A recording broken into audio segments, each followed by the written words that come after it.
Alright, we are live. I love when I forget that clapping is probably really annoying.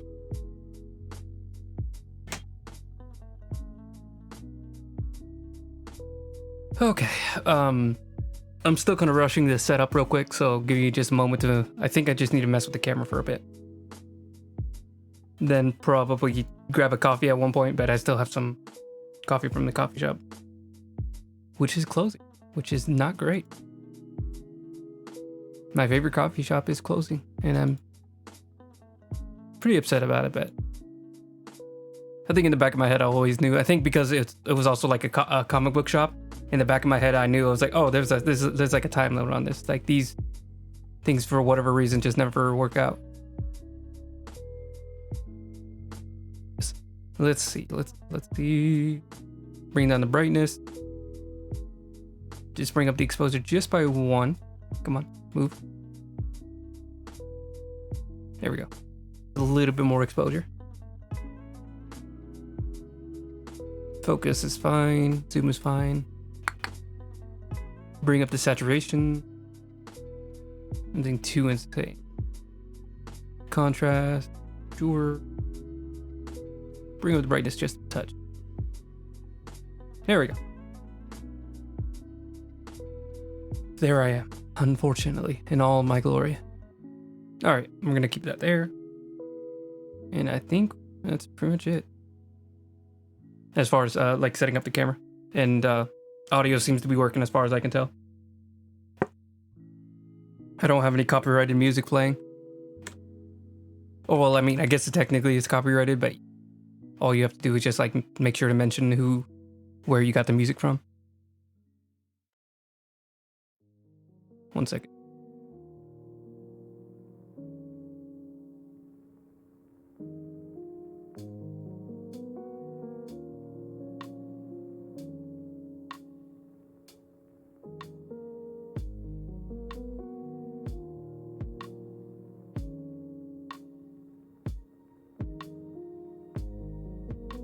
Okay. I kind of also have to pee, so I might have to get up to do that in a minute. But let me go ahead and get like started. And obviously that means I have to take off my belt, because sitting down with the belt on is kind of uncomfortable. Especially when you're a large lad. I'm a very lad. Okay, let me just stand up. Oh, why did I throw my belt? That was such a bad idea. Okay, we're all comfortable. Oh yeah, and I got boots on. Let me take that off. Nearly done. 5 minutes for setting up in a stream isn't too bad.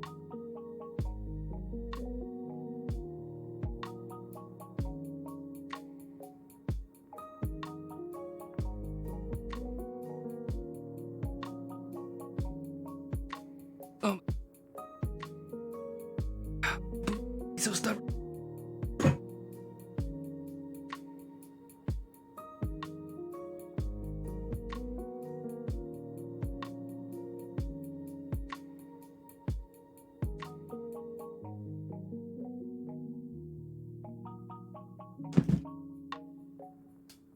Keep socks on,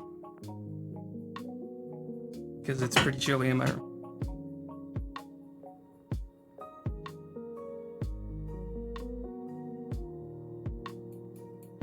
Oh. This is about to take longer than the actual like camera setup.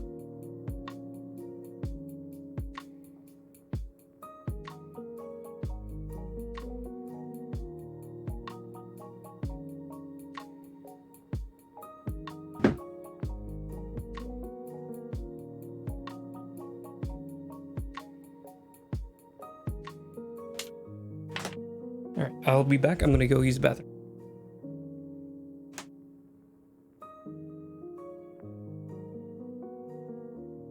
Let me do the little transition.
Probably should have muted my mic just in case someone ran into my room to grab something or something. And I don't know. Whatever. Okay. 6 minutes in. Hang on. Where is it? There we are. Wait, why am I not on camera? Did it change my camera setting? Hold on 1 second.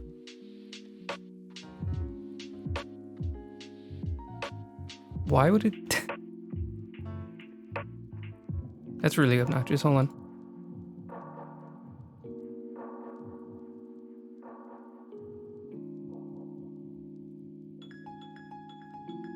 It went. It's not even on auto, but for some reason it went from -3 to -7.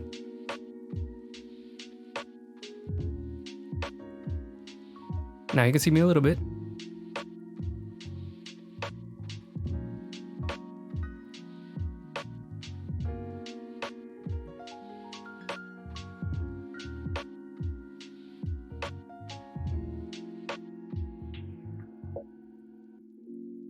This is really obnoxious. Now I gotta fix like everything.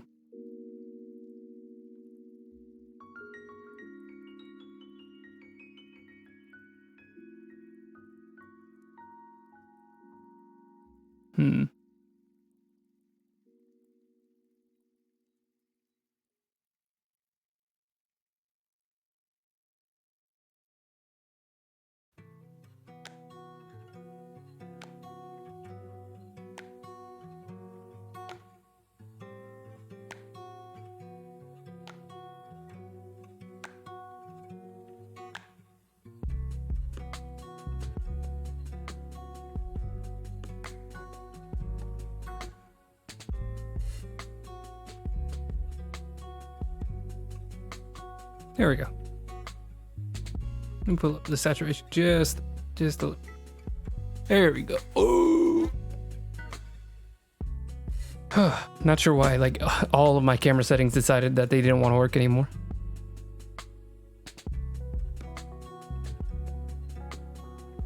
Let me double check on Twitch real quick because I don't have Twitch open. We're almost done with setup.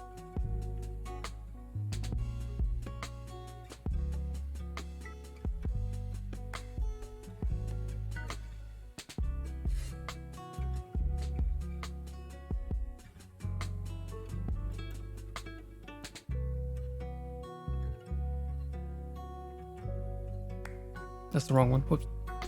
I got distracted. I was looking at all the other streams going on. There we go.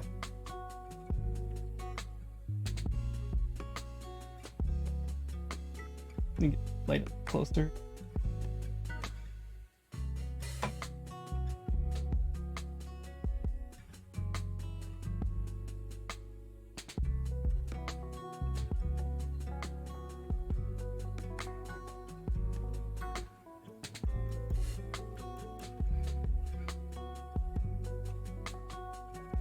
I have like a blinding sun in my camera now. Just a second.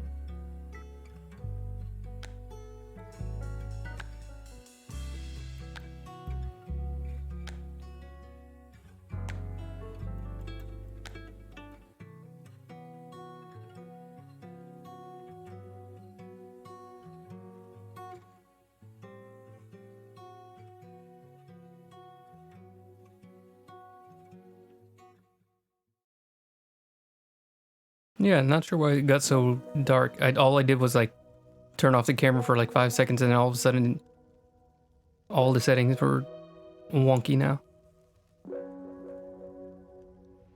Anyways, that's enough about the camera. Let's get back to doing arts.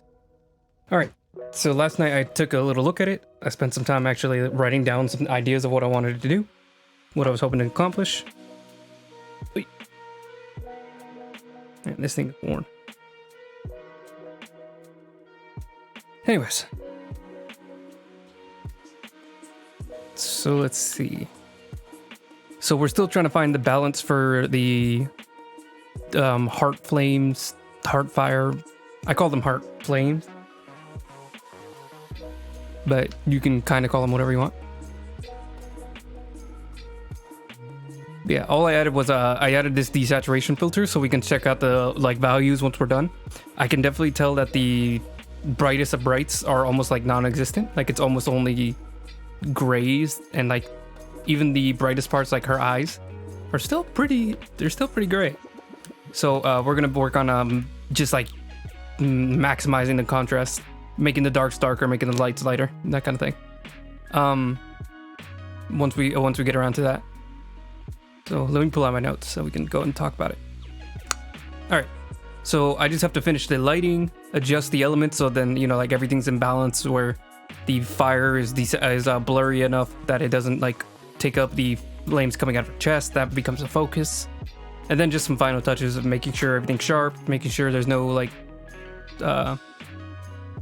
little blotches of color that aren't there. That kind of stuff.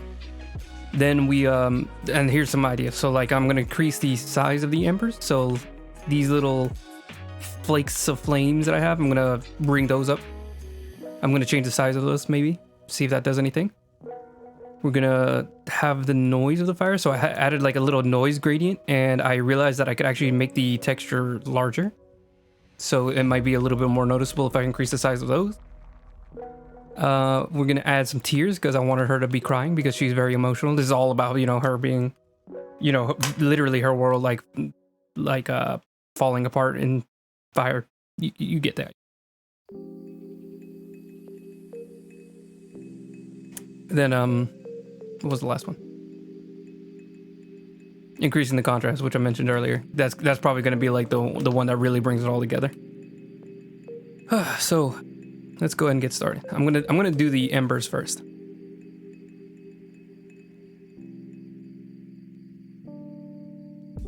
Got dog hair on me. My dog, as soon as I got home, he was so like desperate for attention, which was terrible because like I had like 10 minutes to get everything set up. Let's see, where is it?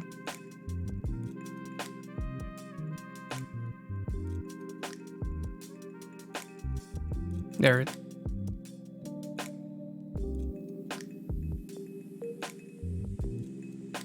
I'm going to duplicate it.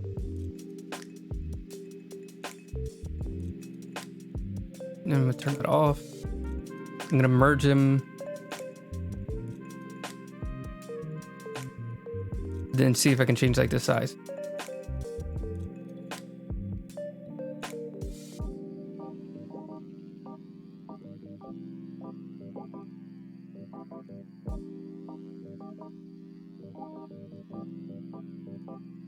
Bigger.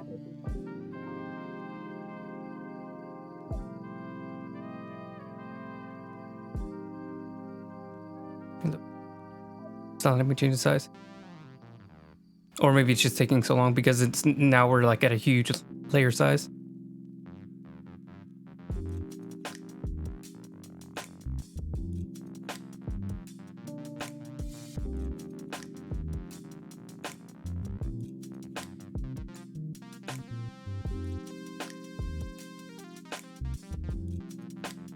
Hold on, hang on.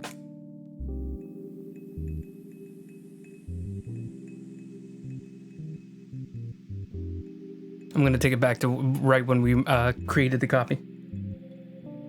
Because I think tilting it is making it harder for it to just change the size.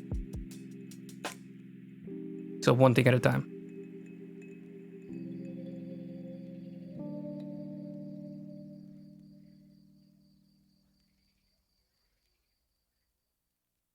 There we go.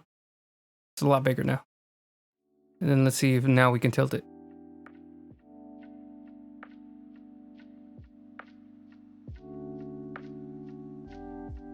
So hopefully it'll be bigger towards the bottom and then a little bit more dense towards the top.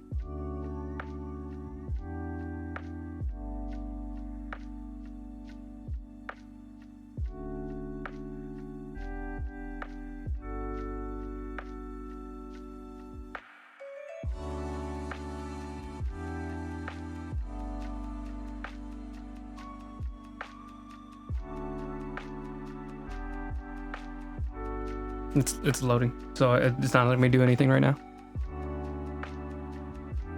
I hate whenever I get to this point where like all the layers are so dense that like every little change starts to slow down.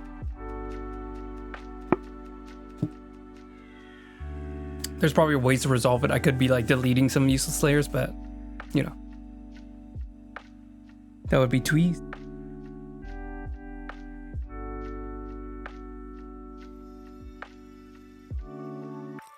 It's just like stuck at 0%. This is not good. Come on, come on. You can do it, I promise. Nope, nope, that's not what I wanted.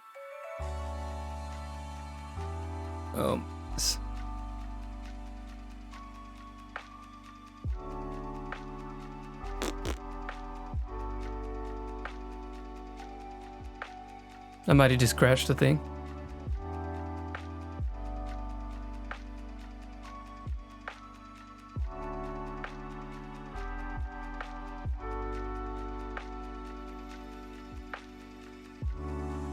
I guess we just both. Oh, I don't want to open it up. I might have to task manager just completely kill it.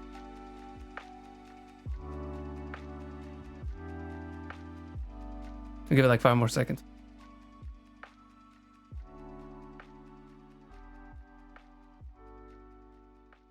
Yeah, no, it's not going. Just a moment, I'm gonna have to reopen it. Thankfully, we did not make a ton of changes.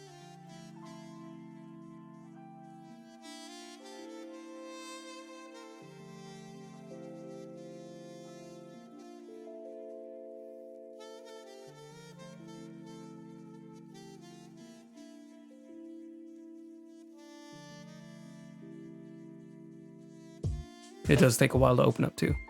There we go.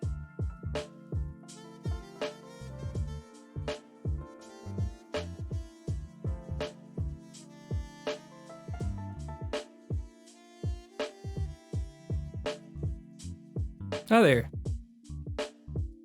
I'm doing all right. A tiny bit frustrated because the app just crashed, but otherwise doing just fine. But this is just what happens whenever I have like way too many layers and I'm getting towards the end of a piece. All right, so let's try this all again. Okay, I have learned absolutely nothing about what just happened. We're gonna make the exact same mistake.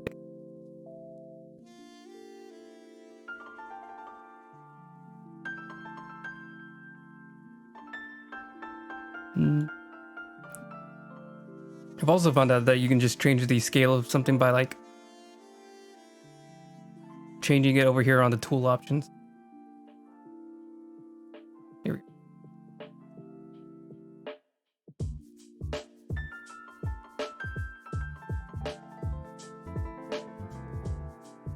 Let's go with like, I don't know, 300%. That's 400%. Oops.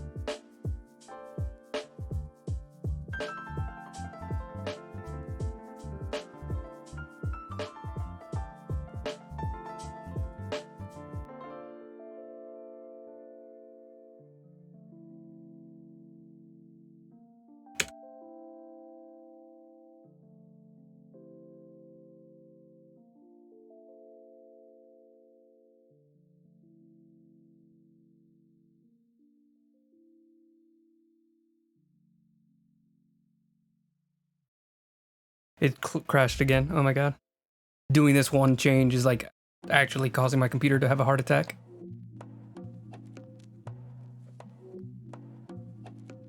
It does not like me doing this.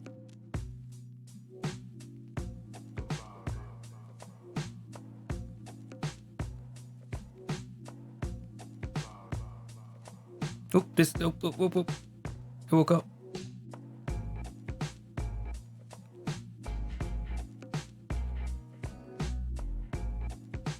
Weird, why does it look like it disappeared? All I did was increase the size. Oh, you can still see it up there, so maybe I just need to like lift it. Just move it higher.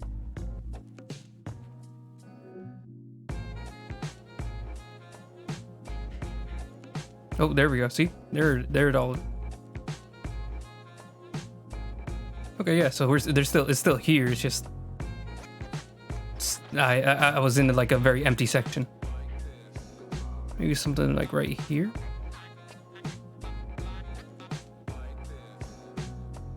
All right, I'm gonna do one more stupid thing. I'm gonna tilt it again. Maybe it gets a little bit more dense as it goes along. Okay, that was a lot more than a little bit. What happened here?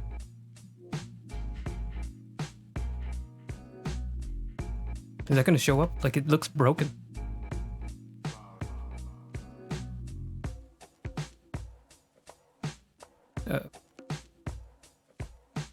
Uh-oh. I might have to abandon this plan because it's literally causing the computer to have a stroke.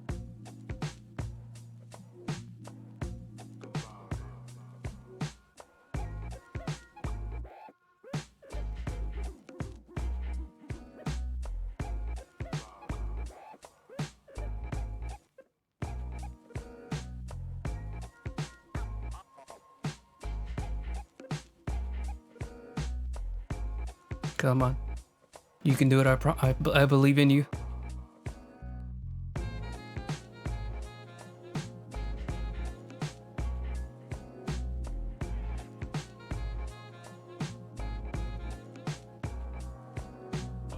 All right, I think I'm gonna abandon this one because it's just not working.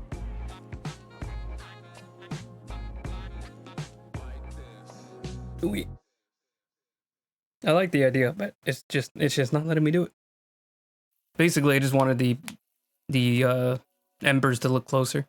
What I could also do is just use a bigger brush than it originally was. See if that does anything.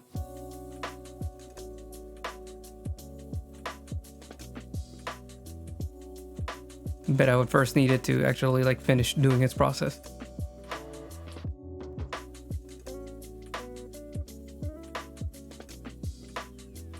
All right, fine. I'm gonna kill the process one last time. I'm too impatient to wait for it to finish loading.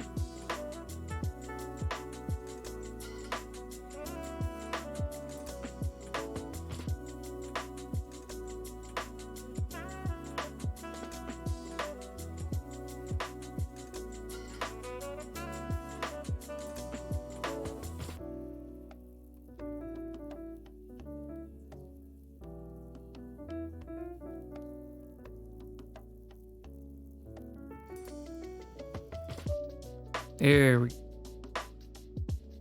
Alright, abandoning that plan. We're gonna keep the original embers.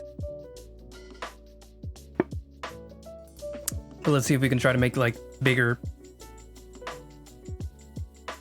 I guess I don't think of a new word for it. Okay, right back in it. So let's see. I know it was in like my texture, I think. I think this was it.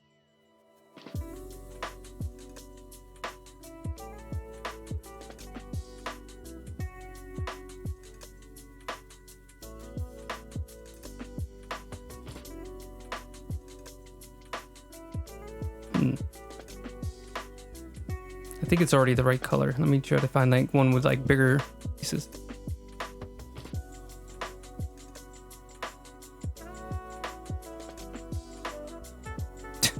It's a little bit too big.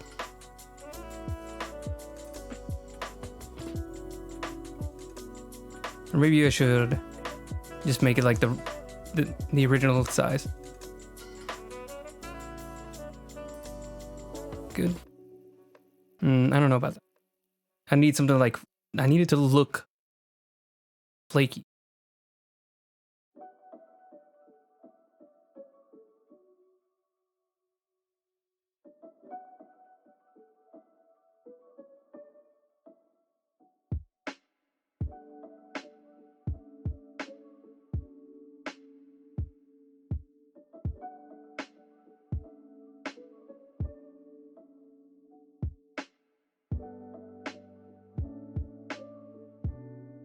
Maybe this might be a dumb idea, but let's try this.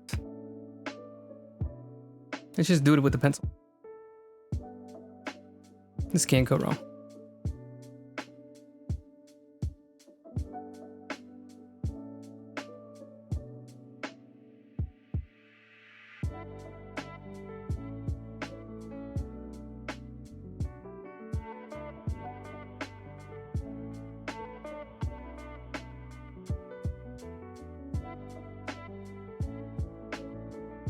That color is definitely not the same either. Let's bring this up to its full brightness just for a second so I can grab this color. Turn off the FX for a second. What a percentage it was at. Just say that.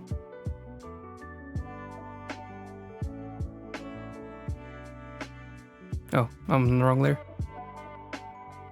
Here. Now I can actually match.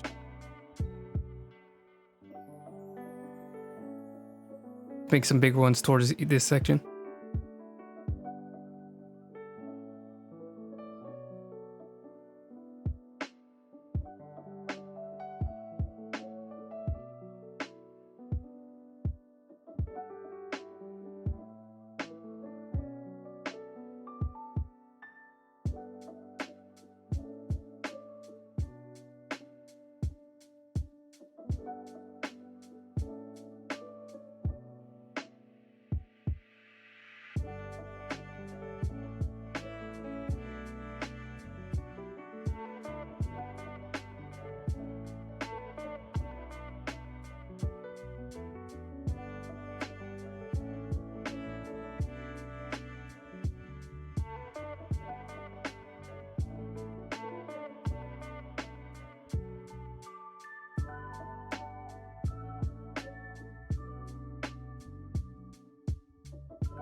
There we go.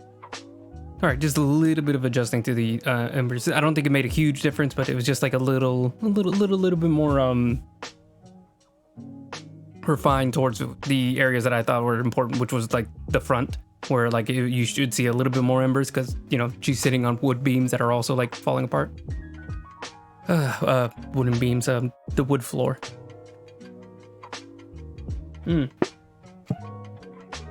This is a tiny detail I could do in like 2 seconds.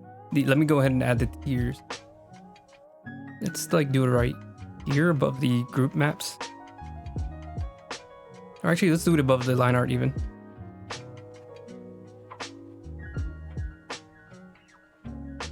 Turn off the note. So just some pencil, grab bright white. Let's just add some tiers. Pretty sure I know how to add tiers. I'm a smart lad, I can figure it out.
It's a little bit of a...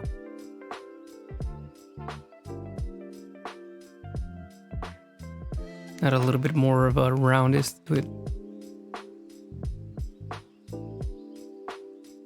I'll try to adjust it to let some of the eyelashes and everything back in.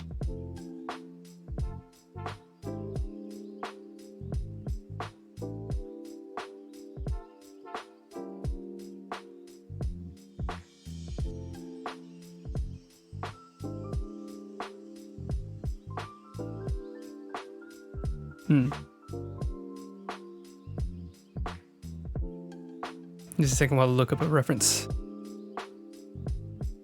I'm trying to think of how many tiers is like too over the top. Like how many tiers before it's just like an obscene amount of tiers. You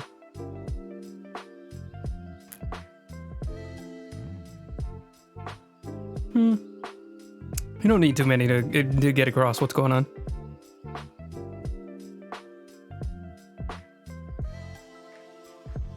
Maybe just like 1 or 2 to even 3. Some of these anime girls have like weapons to their head, and I don't think that's not nice. It's not good. Oh, I don't like the context of that one. You look up anime blank, any anime anything, and there's like a half chance that it's something you probably nobody should be looking up.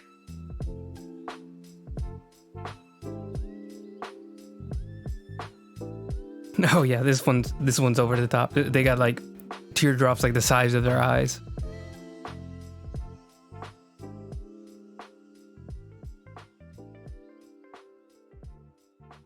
Okay. So I'm on the right track.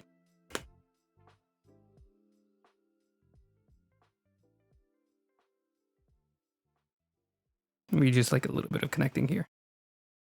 Just a little rounder. I want this to like really feel like it's going around the cheeks.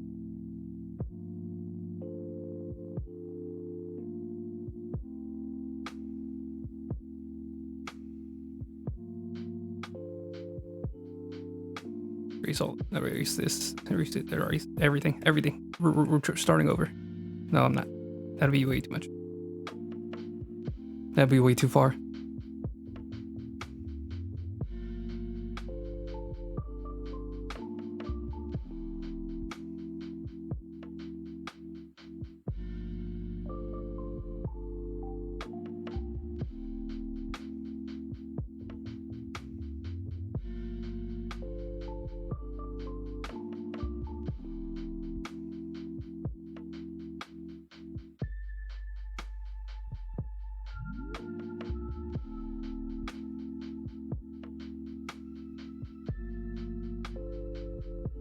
Keep selecting the wrong brushes. I keep selecting the wrong brushes. I don't know why I keep moaning. Not moaning, groaning. Not moaning yet.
Okay.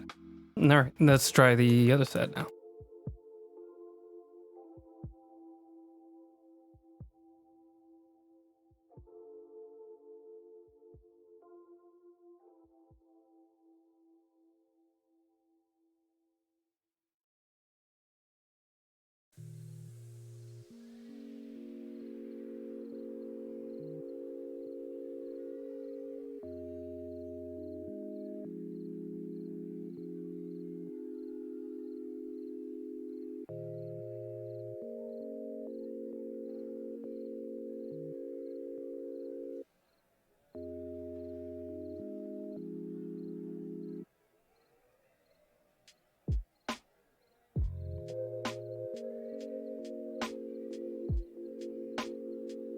I think I want more like it to show up on more of the cheeks, not just like welling up in the eyes and like falling down the cheekbones. I want it to actually moisten the cheeks. It's a very weird way to say it, but I can't think of it like any other phrase to use.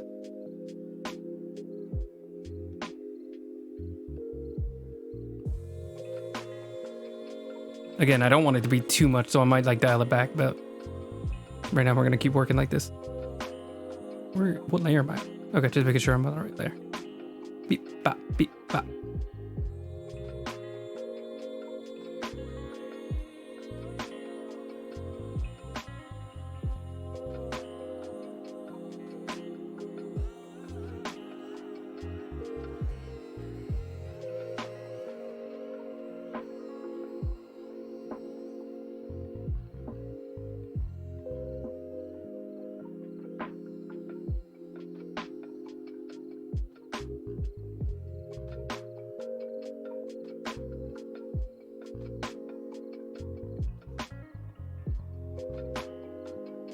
So today I'm planning on going until as long as I need to finish this. I should be finished by maybe like 9-ish, 10-ish. But we'll have to see.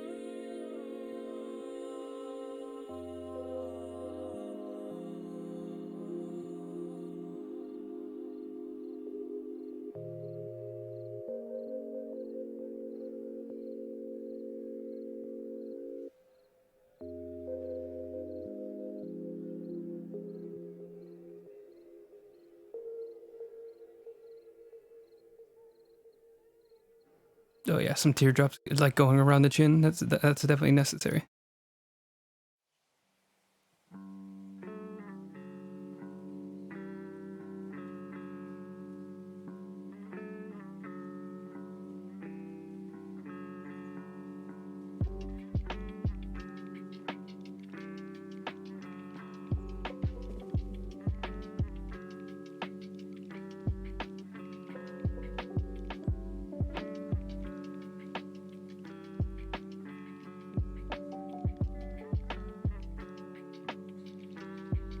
First we draw her crying, then we draw her getting an education.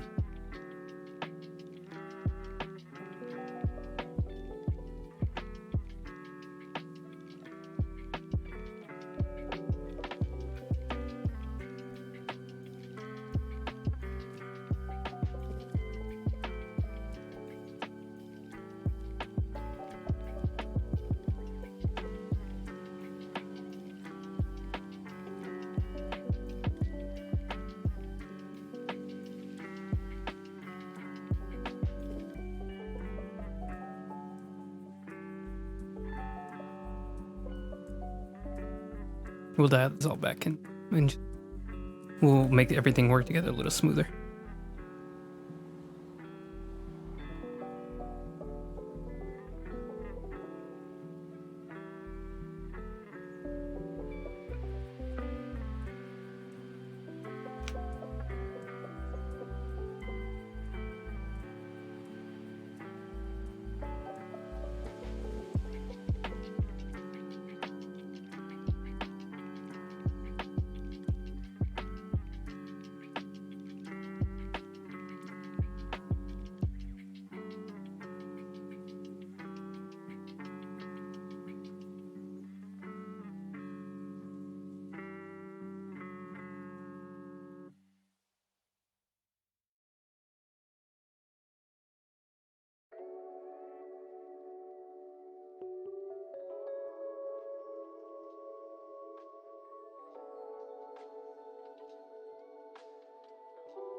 This is pretty difficult to get like just right because you have to also make it like look very natural.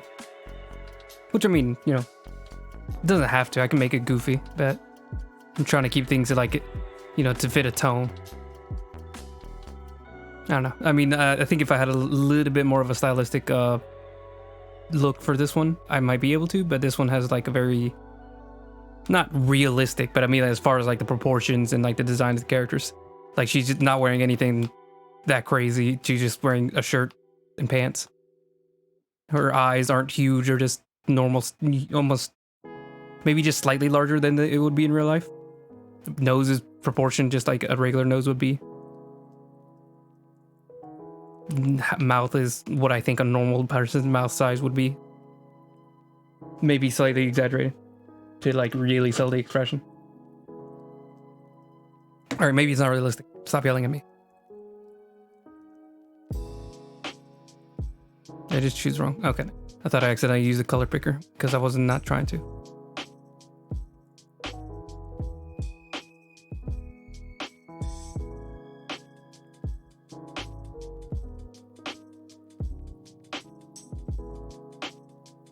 Eyedropper. Okay, let me see. Yep, she's definitely crying.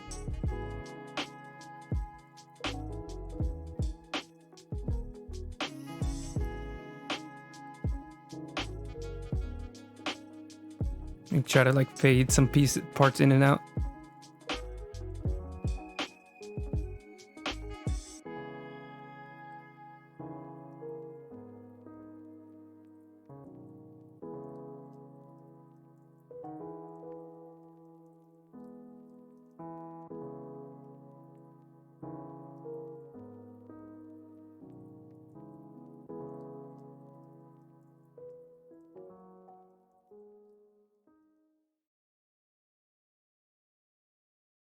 Let's see.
There we go. Okay, I think that's enough as far as the tears.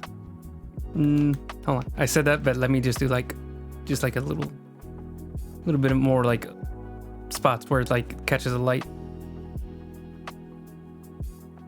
Okay. I'm gonna go and name that layer too. We're gonna do that. Your line art should be black.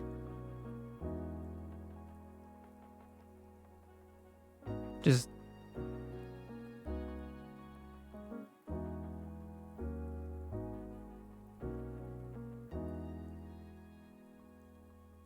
some of the original line.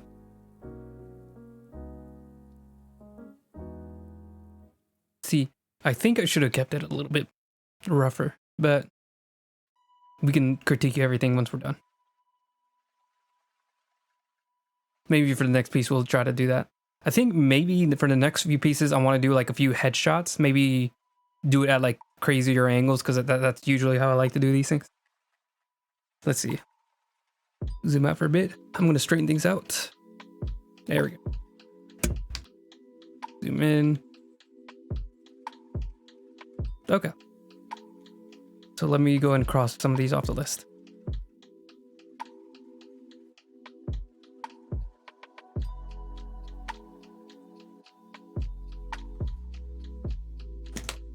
Hang on, I also have to close some things. Okay. So going to remove the tiers.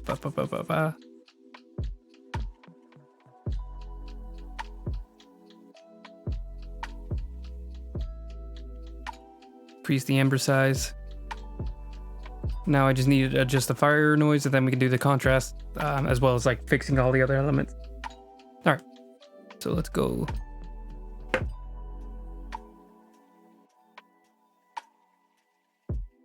Fire noise, so that's going to be in the heart group, heart flames. This is the one with the gradient. Noise.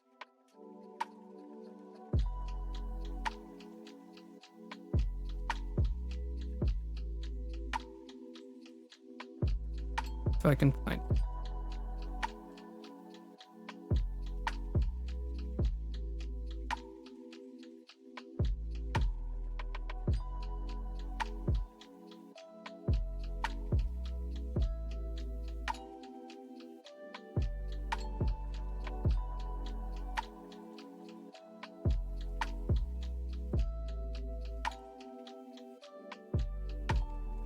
I don't know why it won't let me zoom in. Let me find a good spot for it. It's a section where there's like a good example of the noise.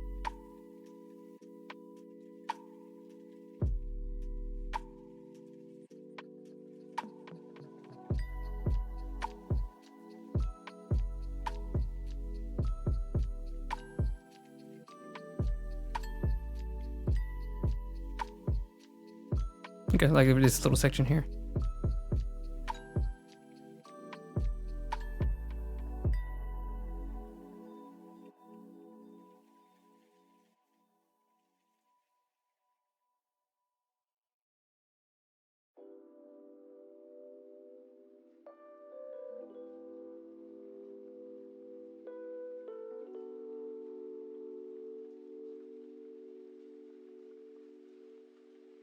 Or I guess is a better section. As far as like being able to notice it.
Okay.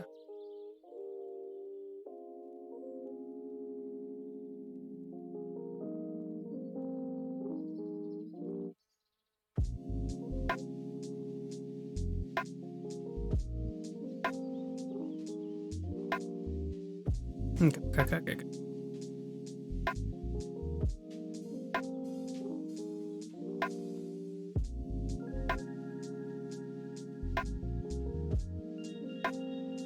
So let me think.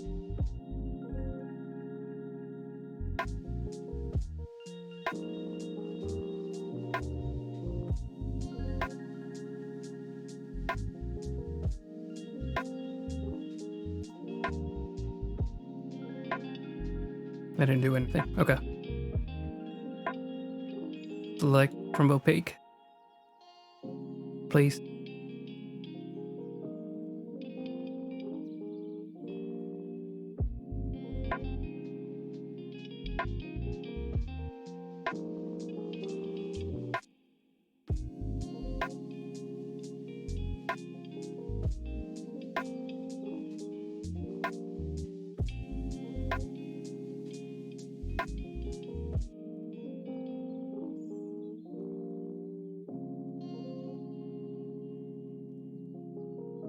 Oh, it's on an eraser. That's why it's not doing anything.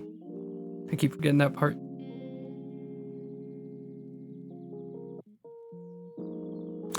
It's on fill. Or I mean, it's on pattern. What? I'm gonna have to keep trying over and over again to get this right. Oh, I'm gonna. This is still not right. I put black. I don't know why I chose this color. Wait, hold on. How does that?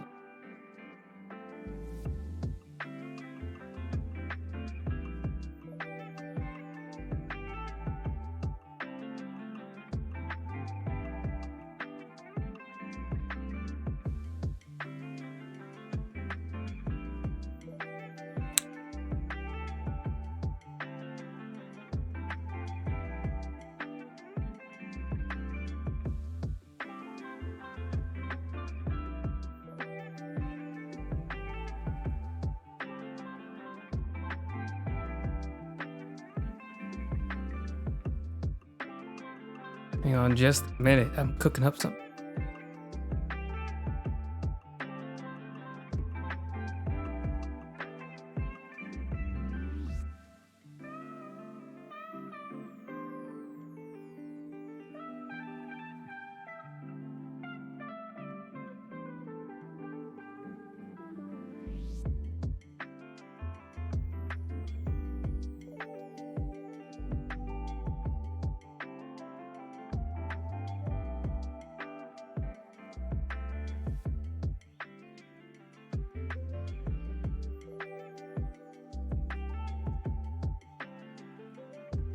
We're gonna keep that as a side note.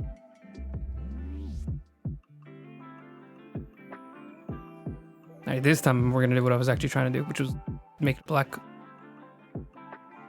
Then we're gonna put it underneath. Deselect.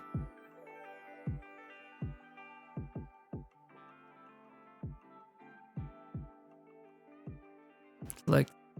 Reselect. Select. I'm gonna grow selection by like, let's try 3 pixels. Do it again.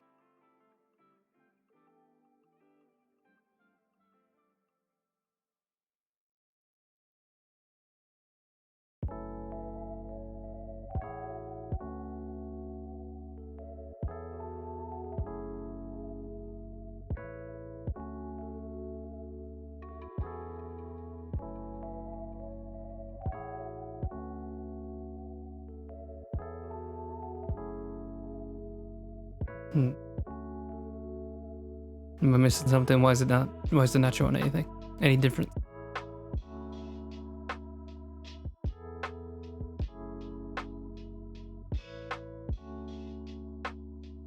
Select these.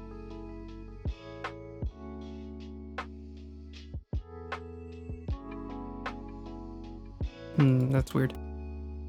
Maybe if I add a glow to it, like a dark glow.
Okay.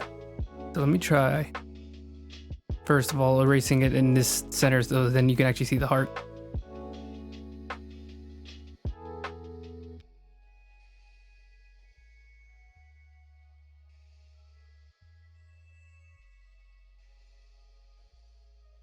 And then also on this one. No, well, actually, no, let's keep.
Hmm.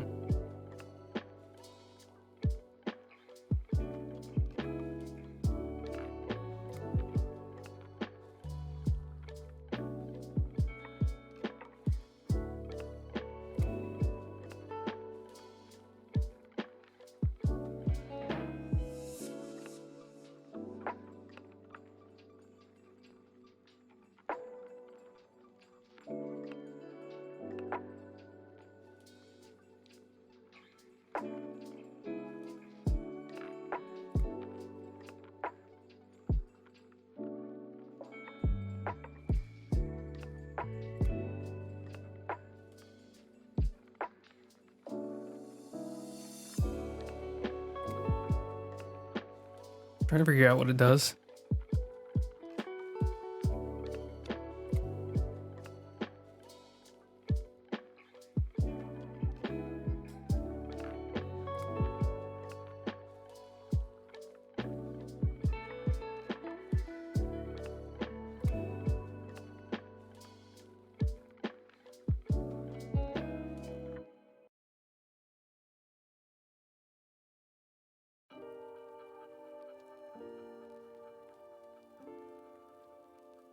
I do think it makes the flames out of her chest stand out a little bit more. Let me take off the yellow, see if that what that does.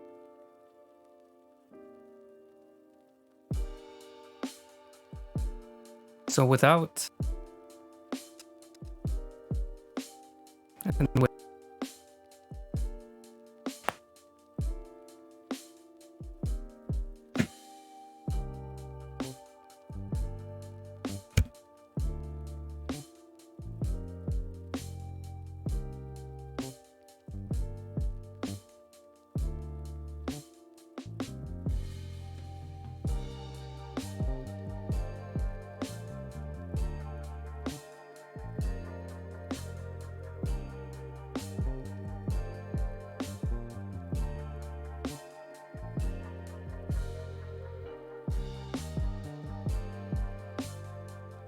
Okay, yeah, it's definitely more noticeable whenever you increase it.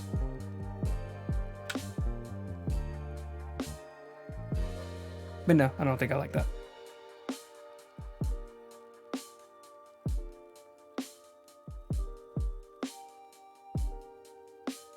I think I like the yellow. Let me see. Let me turn on desaturation. Is that going to make a huge difference between the colors? Oh yeah. Oh yeah. Yeah.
Trying out some very interesting effects right now. I'm wondering if there's a way to get the flames as bright as this yellow without changing the color to yellow.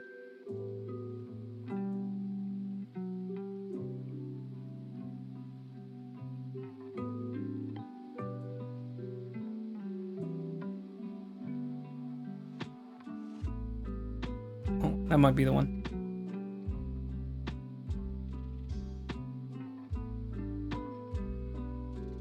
No. You.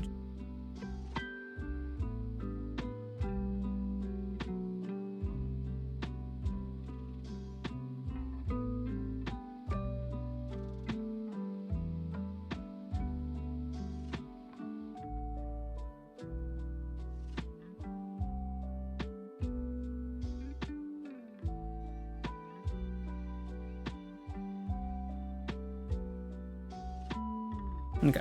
Yeah, it doesn't look like there's much of a difference between making it a overlay, a linear dodge. The only way to get it as bright is to change the color to this yellow, which I might do. I don't know if it stands out as much as the red though. That might be the one where I decide. Maybe we'll keep the yellow. And then I was also thinking maybe changing the base color to a black. Try that for a second. Okay. That's not what I meant to do.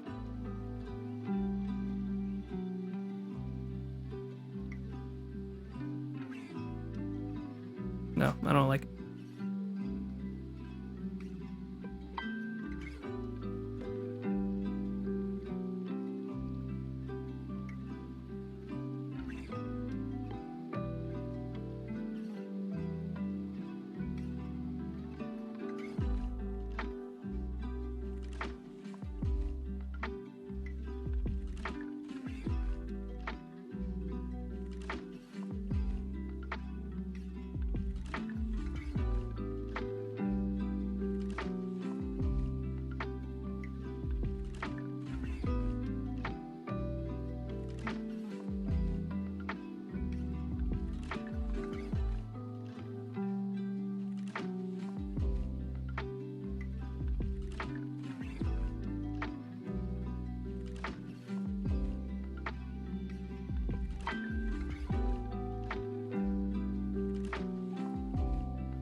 I'm gonna name this layer Tears.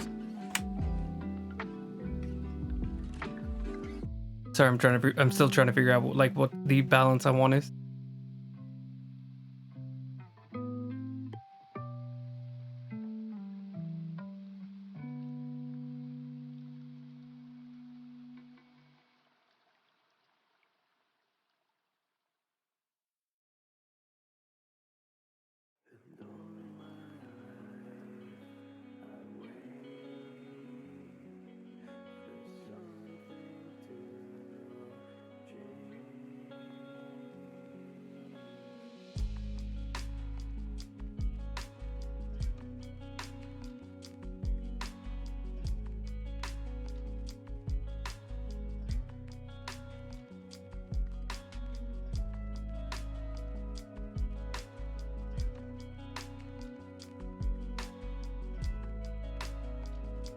Maybe adding like a very bright white for just like a last little touch of emphasis.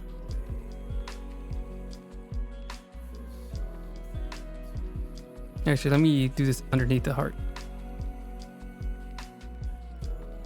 No.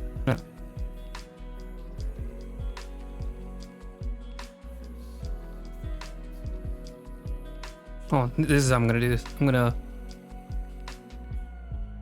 first of all make this a little wider. Okay, so I'm gonna just completely cover this as an eraser. I just did nothing. There we go. Completely cover this in the white. I'm gonna select the heart.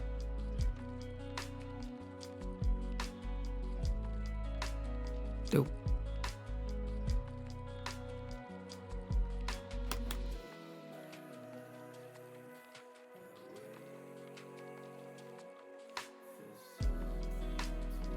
What is happening? I just selected from the heart group. Why isn't that? Oh, because there's a glow on that. That's why. So select from this, select from the base.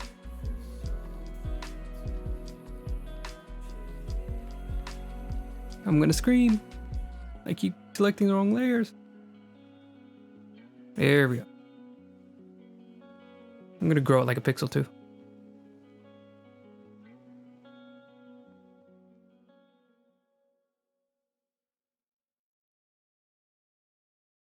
It's like these.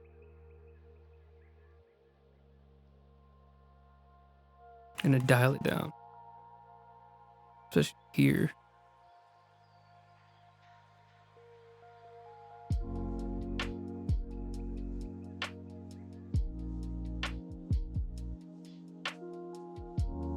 Then just go back to the pencil that I was using and just try to create little streaks. Oh, I just realized another way I could do this. Select from opaque and then invert it. That should work now.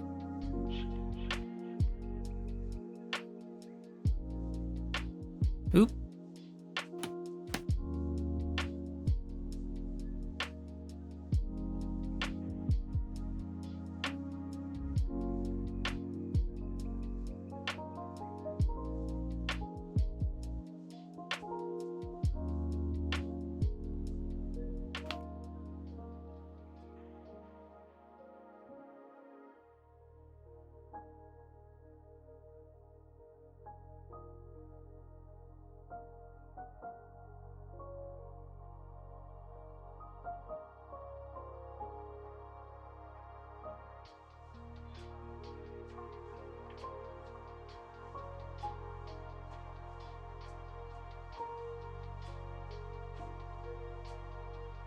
I'm gonna dial this back.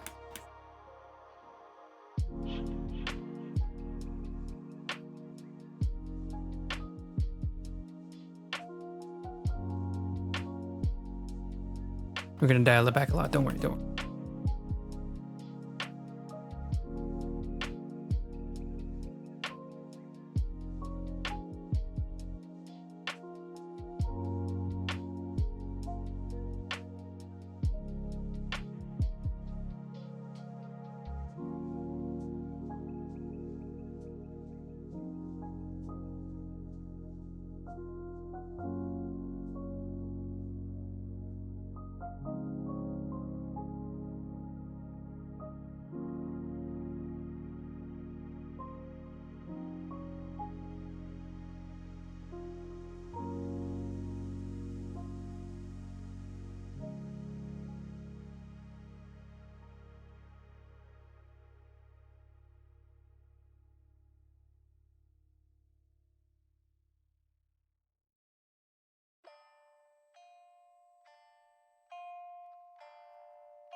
Okay, now let's dial this back.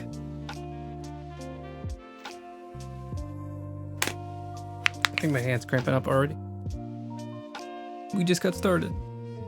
I was doing some art before this, working on a commission for a friend. I love D&D commissions. D&D's great. Although there's some controversy right now with the company that owns Dungeons and Dragons. Still doesn't take away from me enjoying it. It's just lame. They're doing one of those like licensing things to kind of like clamp down on other people who are doing similar D&D games. It's going from like basically open source to not so open source to like a licensing fee that like basically only makes it like you can only use the license if you're a big enough company, which is just, I think the expectation is that there won't be people using it. Like they're not actually like that interested in sharing the profits. They're like just basically trying to pressure companies that obviously can't compete to just like, wither away. Hopefully they listen to reason, but they really don't have to. They can just ignore us because, the game's popular enough. And, companies are going to be companies. We live in a capitalist society. It's not you're gonna commit to like, maybe I shouldn't make as much money as humanly possible. And open source isn't like a money making thing. It's like a freedom,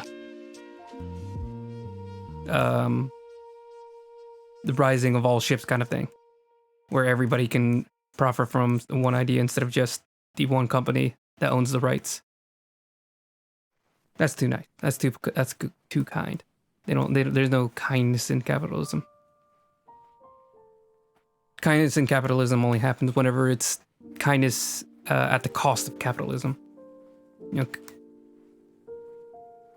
Like churches, it's not that churches aren't capitalistic. It's a sacrifice of capitalism for the sake of,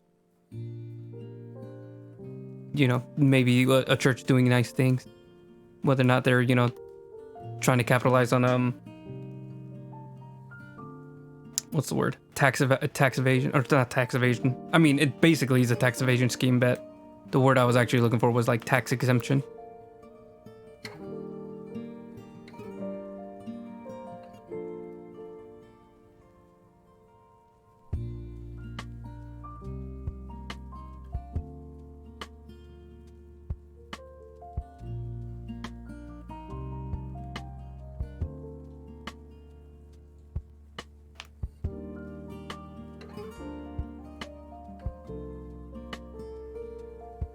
Let me take off the selection now.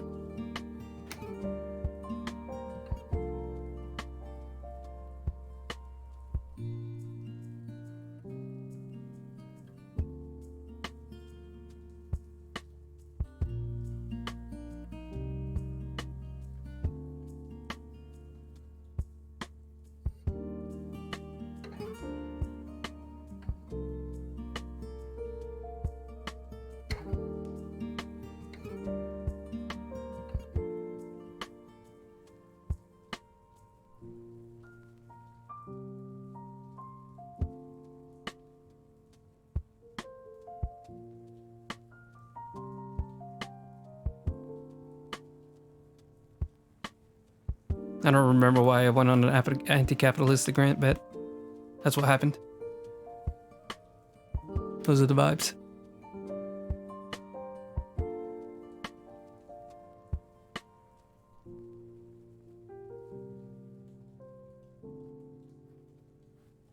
All it takes is one greedy company and all of a sudden the revolution begins. That's sarcastic. I don't actually think I'm revolutionary like that.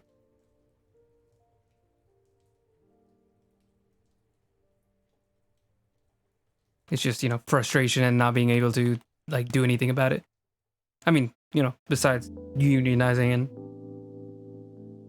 voting for policies that are more progressively left wing, but that's slow change. Revolution is like big, momentous change in an instant.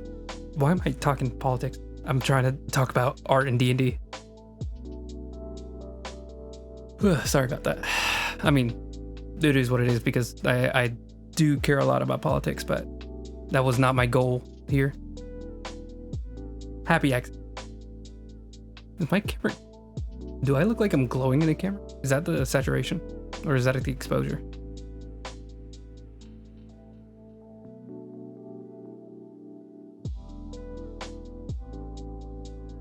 Why does it look like that? Is that the gain?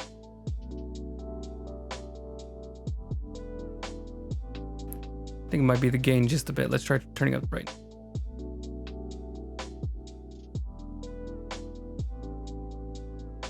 Yeah, like that. And maybe... What if I lift the light instead of lowering it?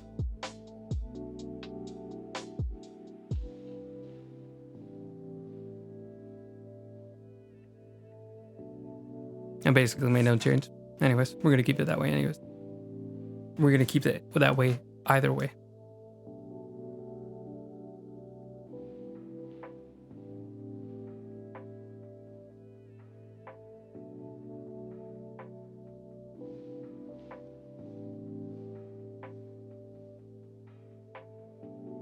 think I went too far on softening the edges because now I can't even see the brush strokes. So I'm gonna put some back in.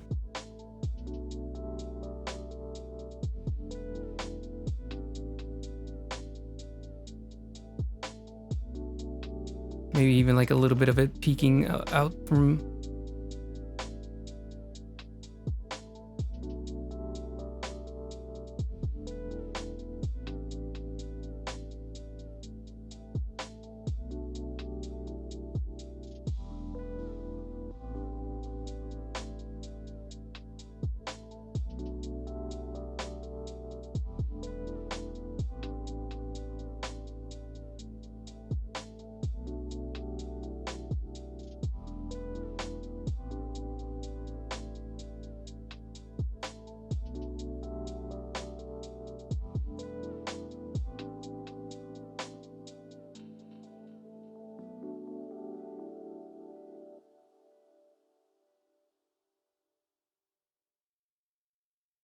Okay, then let's try turning it down.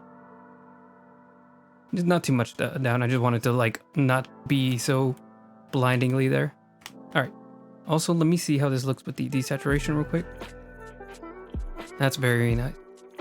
Probably bring up the. We're still gonna have to change the exposure and everything, or the adjust the like lighting to make the contrast a little better. Okay. Let's see. Let's see.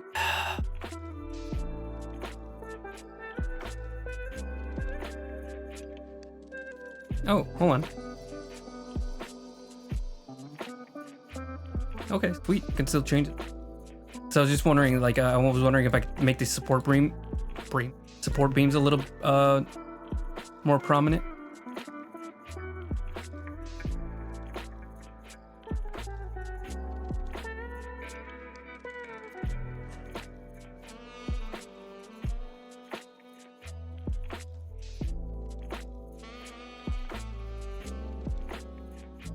Whoa. I'm short. I lost my footstool. Me locking the chair back. Hello? Senor? Oh, it's a fire erase.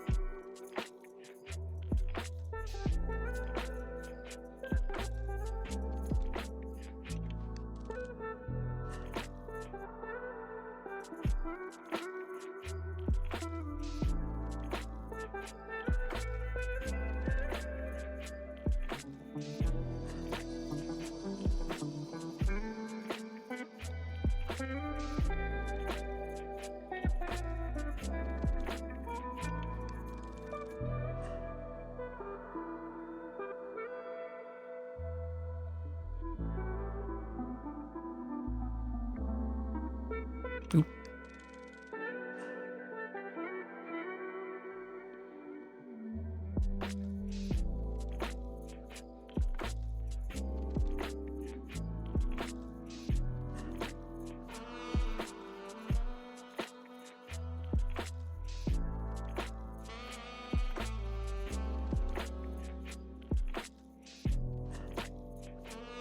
I can turn off the selection, I just realized.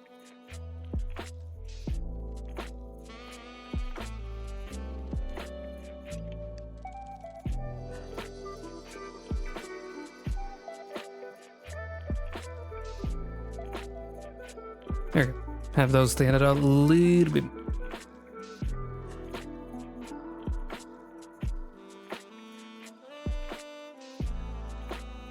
Now we're going to duplicate it again. Merge it. Put back on that blur. The goosey blur.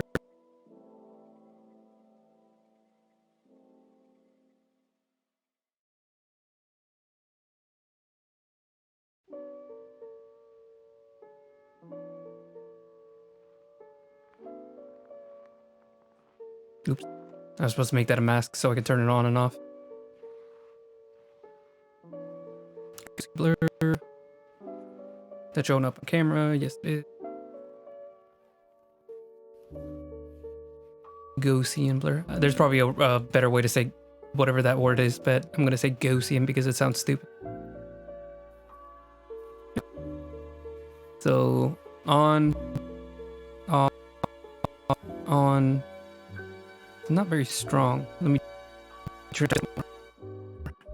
By a little bit, I mean almost double. There we go. Much.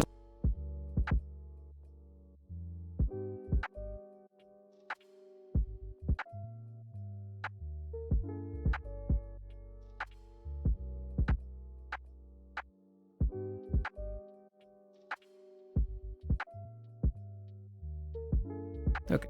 Let's see. Maybe I should also do this for the flames as well.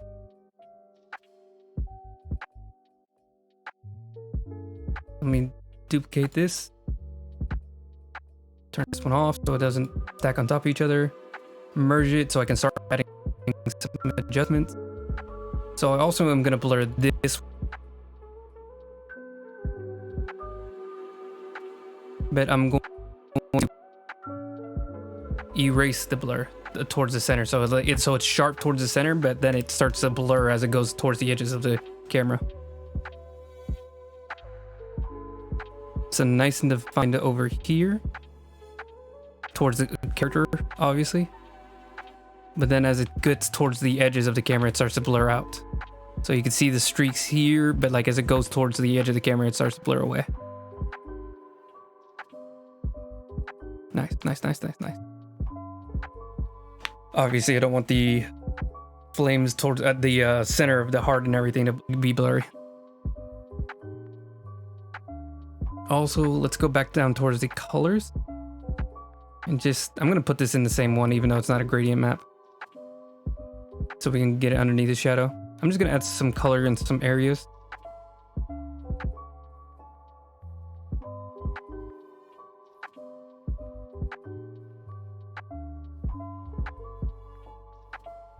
Or maybe underneath all the layers so that they can get some of the rendering too.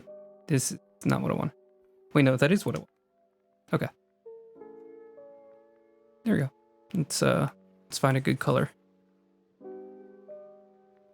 Maybe like a bright blue, that way it mixes with the white, or sorry, the red.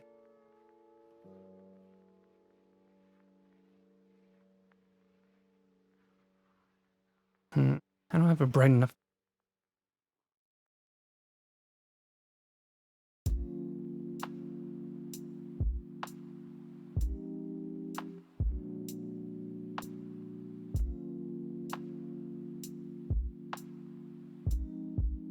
How do I get a white color?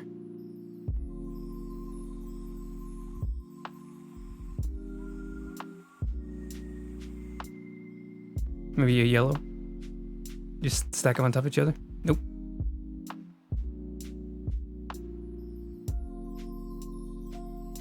I don't know, green?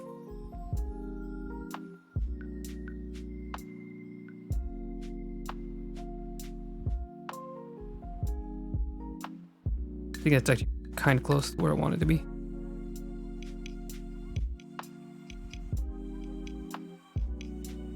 Why does the yellow make it red? I'm so...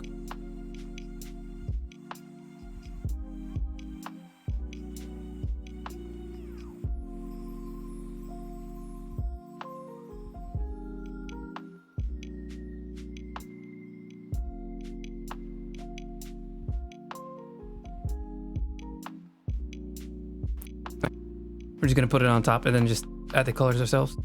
These are only small sections anyways, so I can add like shadows just myself.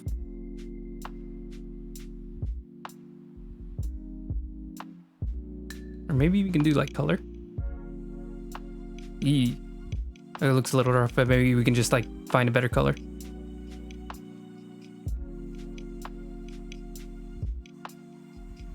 All right, so we're gonna lock that layer.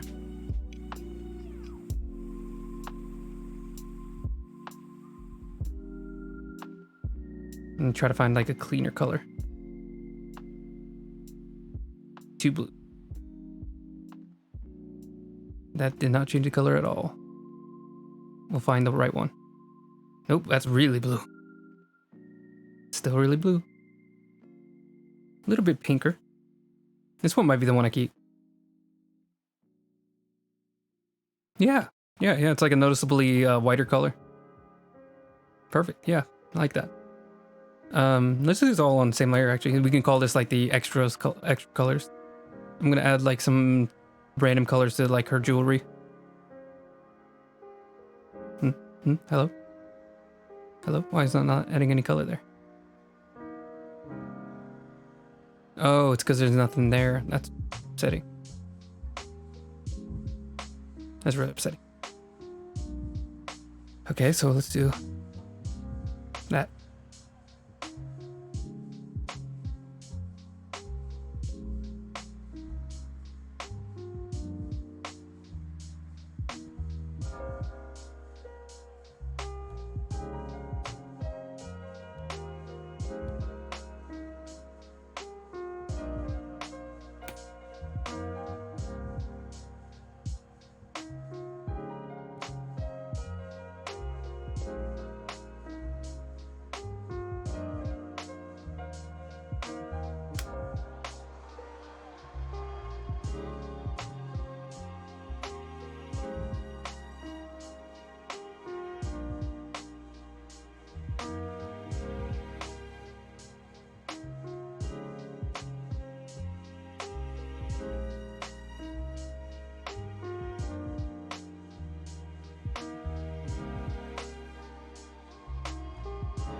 There we go. I just noticed that those places had no color to it, and I thought it was a little weird. I'm also gonna color this button, just something different, so you can tell it's like a separate piece. Hello. Why is it not coloring? Is this under the gradient? No, so why is it not coloring? Is there a select? Nope, we're not under. Oh, I see the issue. I do not see the issue. Never mind, that didn't work at all. What? What's going on? Now I see the problem. I see what I did wrong. So will this... Let me merge them.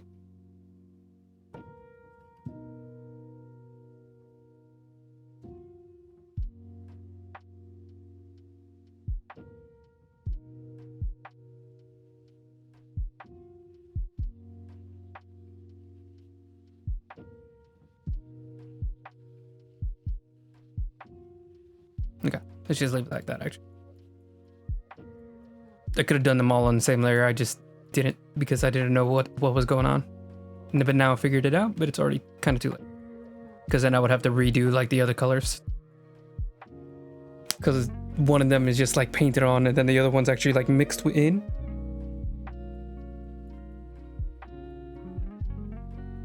Sorry, what? Great.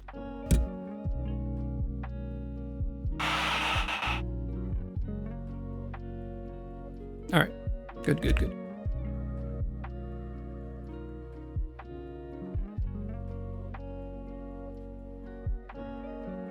All right, so let's see. I'm gonna pull up the notes.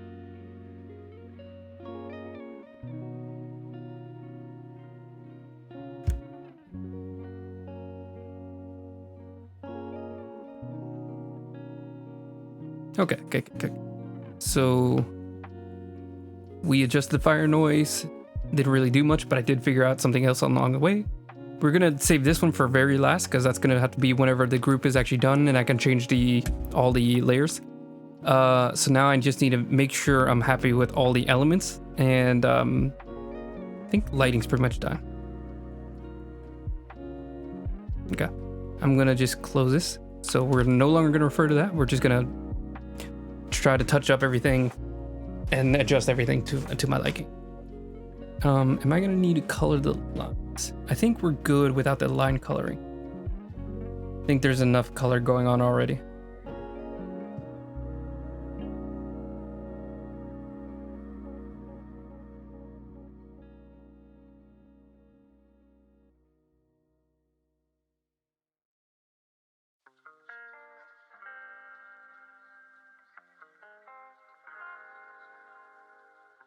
Notice she has big. It's really late to figure that out, but she has big hands.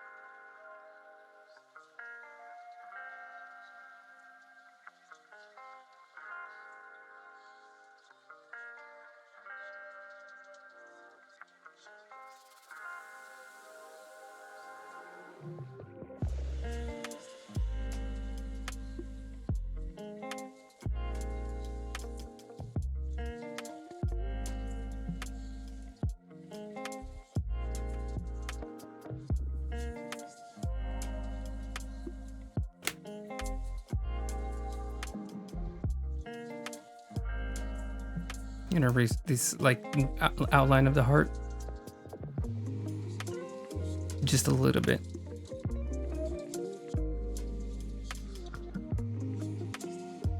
Oh, the internal light, I almost completely forgot.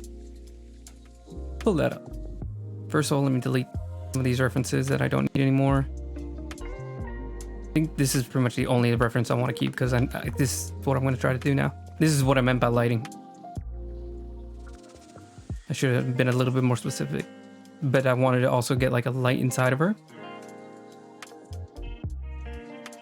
Sounds a little weird.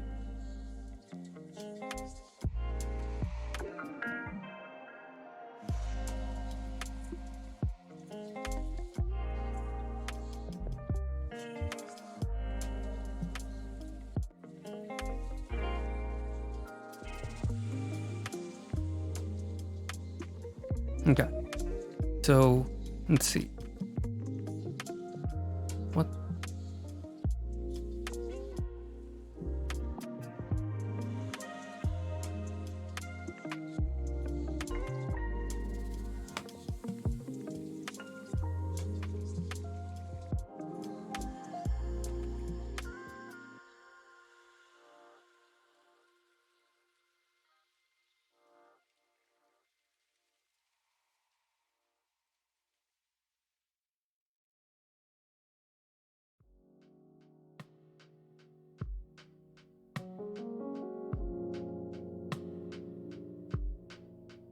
I don't even know what I changed. Oh, I needed me to do that.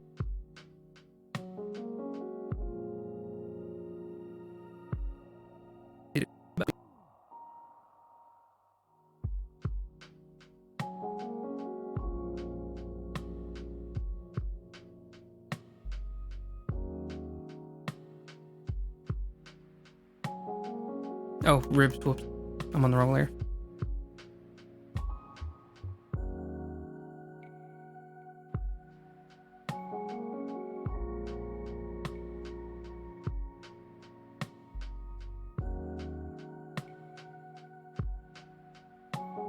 Oops.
Excuse me, Mr. Gull.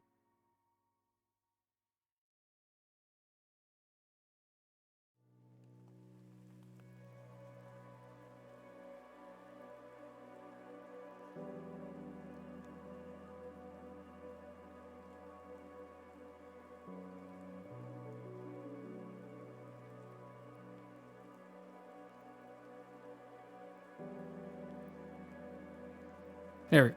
Okay.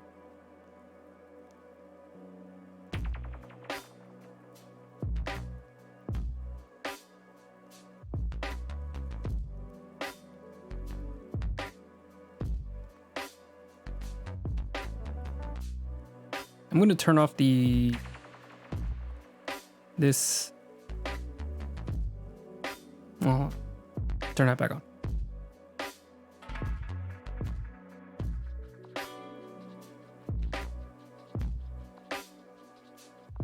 There. Also, give me back Mr. Bones. Thank you. Okay. Move you a little bit more. Nope, that's not what I wanted. Move you a little bit more. So I can focus.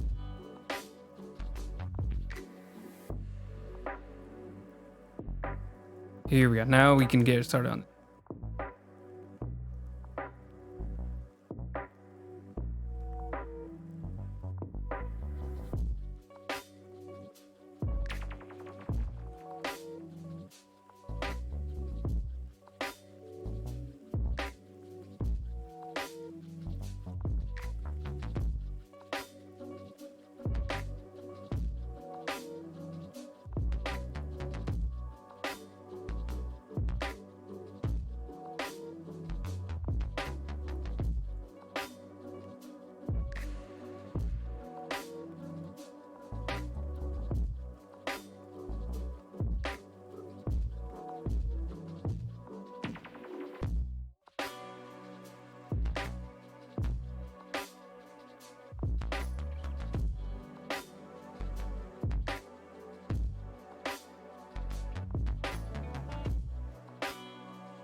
What is that? I didn't choose that brush at all.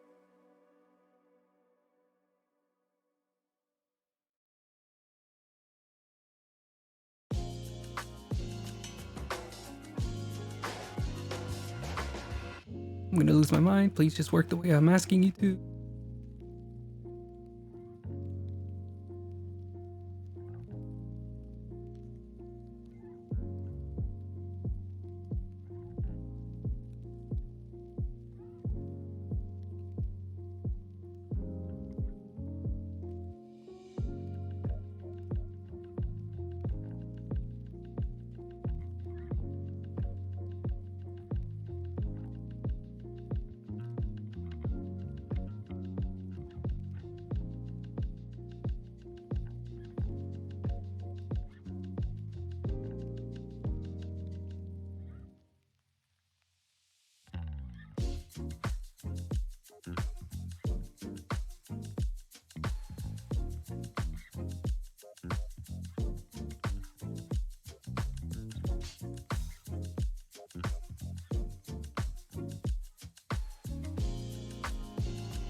experimenting.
Okay.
What is that sound effect? Oh my god.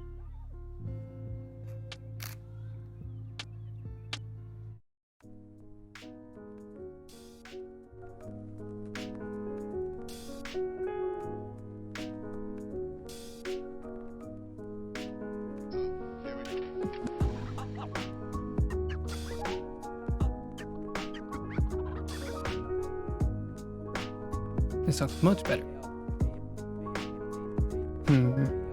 Let me turn back up all the layers. Not that one.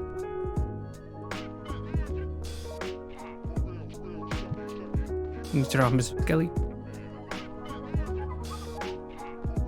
Then let's try to work in the internal lights, see if I can find a good balance to what I want. Ladies and gentlemen, it was a cold-blooded, premeditated murder.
No, that's not.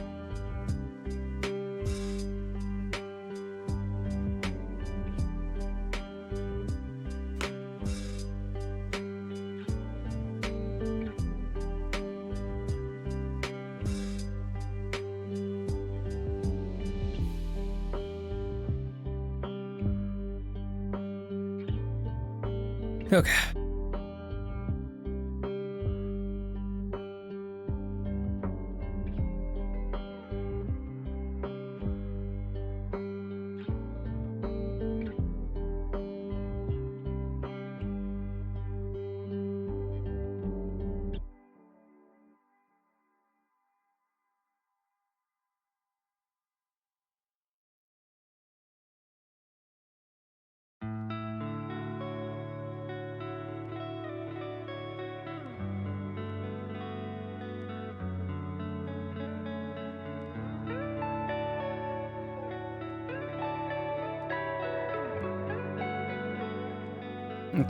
I'm gonna give it a quick save just in case. Oh, what the? Uh-oh. Okay, never mind. Everything froze for a second. Thought the app was gonna crash again. Wait, this is just save though. Oh goodness.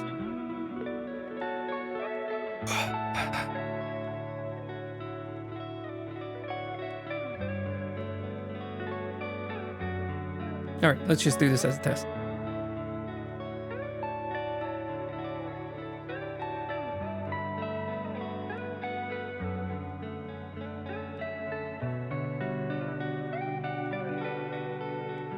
I copied, and then I'm gonna merge them all into one layer so I can start adding some filters.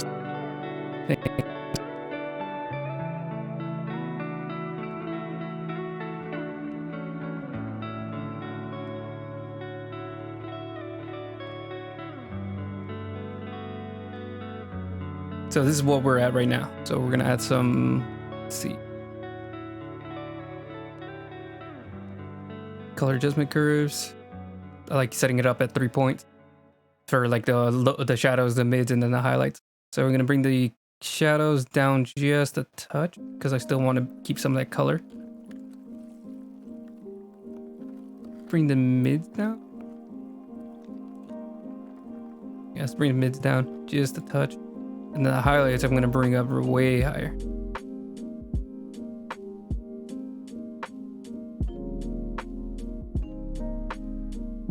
So you can tell the difference here.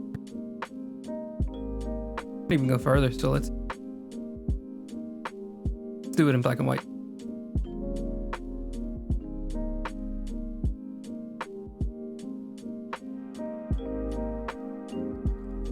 The mid just a bit.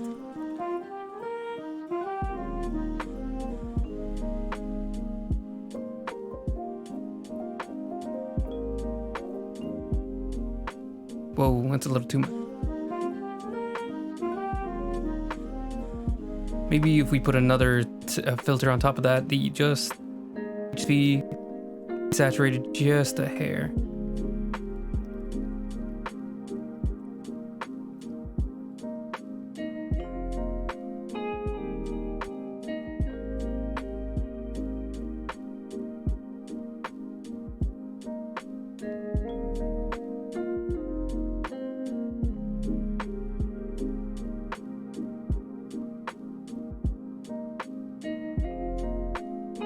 Okay.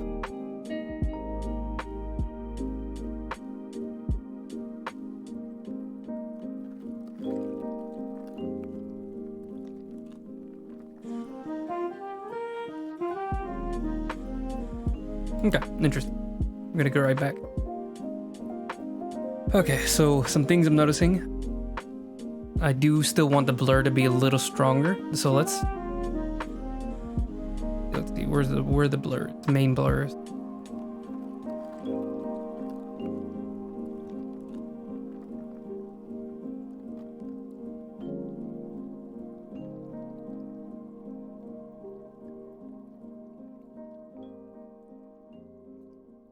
Oops.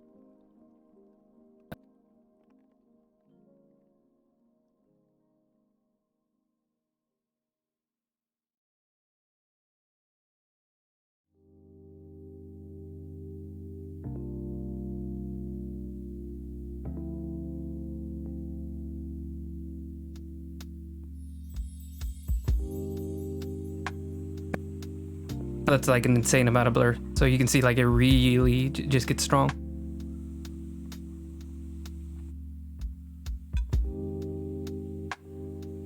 Let's try to adjust that a little bit more specifically. I'm gonna do it like at 20% so we can have more of a transition.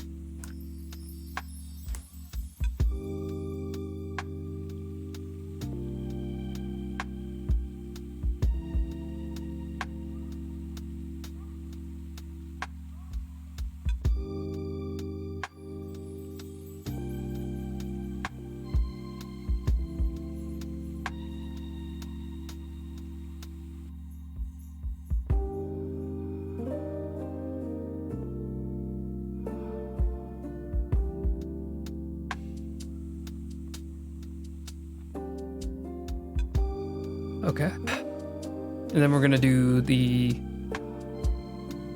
background.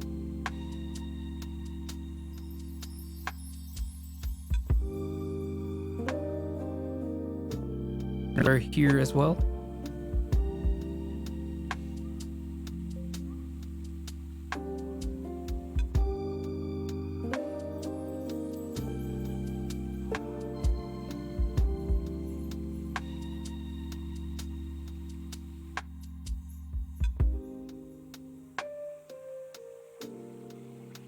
So now it's very strong, so we're gonna try to dial it back in some areas. Make the brush huge. So I want this to stand out a little bit more. The place where like it all centers. Maybe some of the support beams here.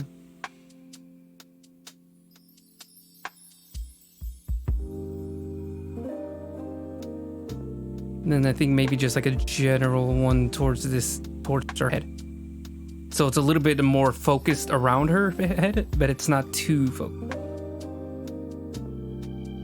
Maybe some of the floorboard here, because this would actually be closer to the camera.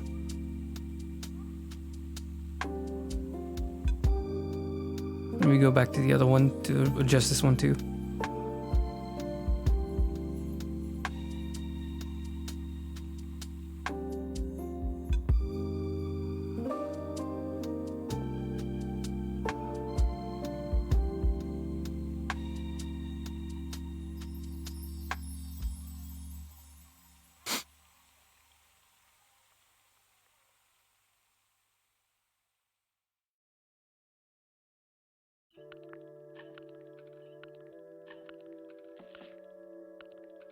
Okay.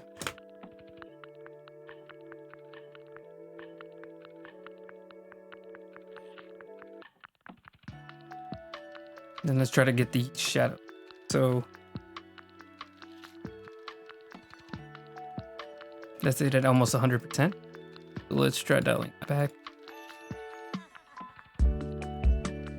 Actually, there's not much of an issue keeping it at almost 100%, but let's dial it back to like 70.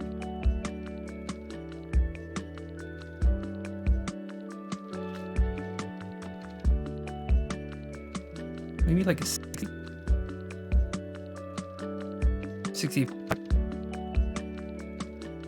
Because I want it to be noticeable, because obviously like it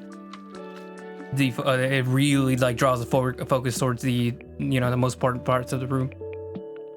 But I just wanted like a very subtle one, but I think it actually works better when there's actually a pretty big, large shadow, especially since it's actually only on the background, so the character itself doesn't really get shadow. There is another one on her as well though, so let's try playing with that. Where is that at? Here. So this is going to be on everything, so this gets multiplied on top.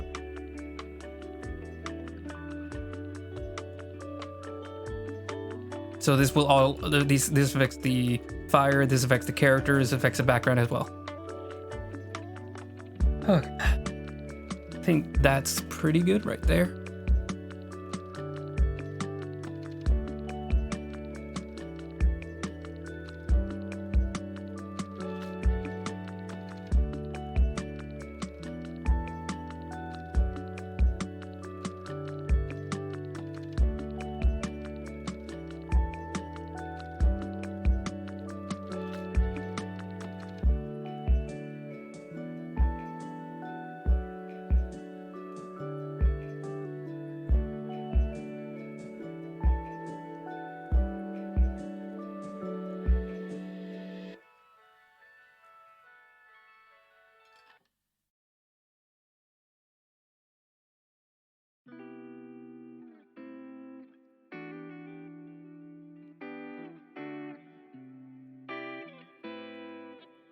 I'm wondering what this would look like if I changed it back to red. I'm still pretty happy with the yellow, but I want to play with it.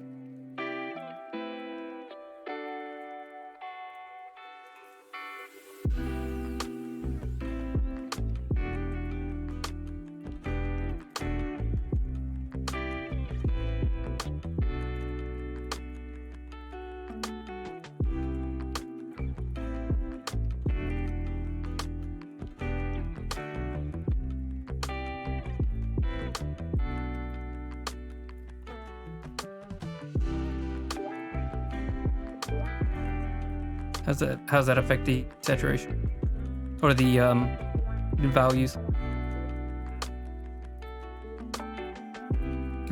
A little, just a touch.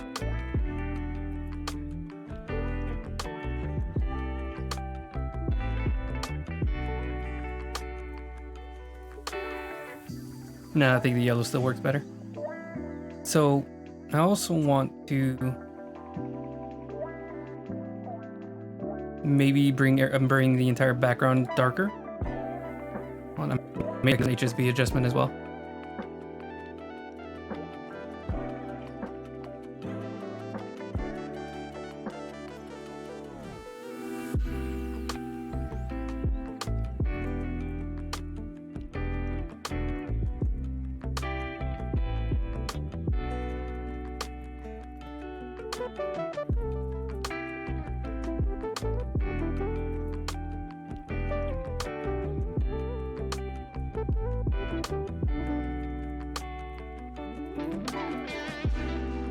Maybe bring the fog up a little higher.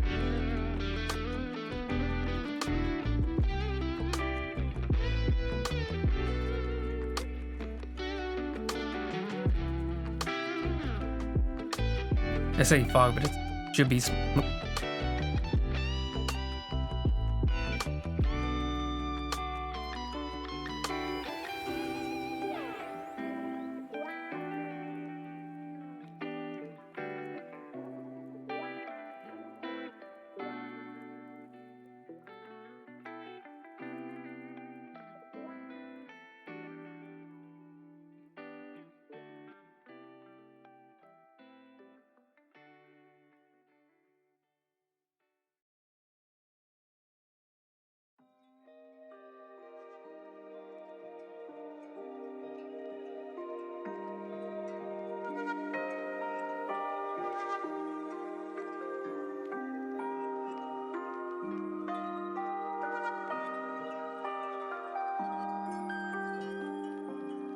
What is this? Oh, it's erasing the outline of the chest, or the hole in her chest. Let's go above the tears. See if we can add a little bit of lighting to the edge of the character.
little bit more of an outline on the character herself.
Okay.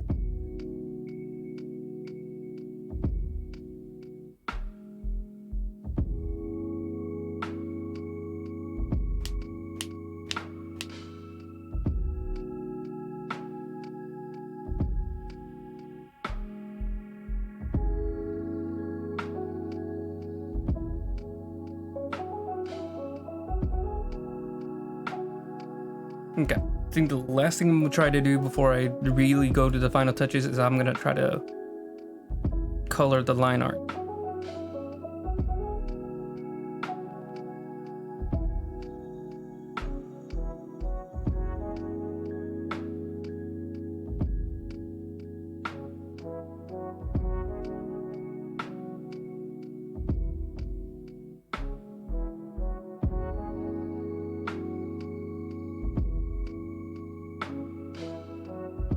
See how it goes. Hey there. I'm gonna be trying to finish up this piece today. I'm pretty much almost there. I just need to do some like final adjustments. Right now I'm gonna try coloring the line art. I'm not sure how well it's gonna go. But once I'm done with that, I'm gonna adjust like the contrast, maybe add mess with the saturation, and then give it a good old sign off. We'll see how it goes. I'm pretty happy with this piece. I think it is a little chaotic, but it is a piece, where, it's about somebody who's like super emotional. So I think it has a reason to be a little bit more chaotic. I'll critique myself later once I'm done with the piece.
Okay.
Oh, really bright. Something between those two colors. A little brighter than this. Perfect, that's the one I was thinking of.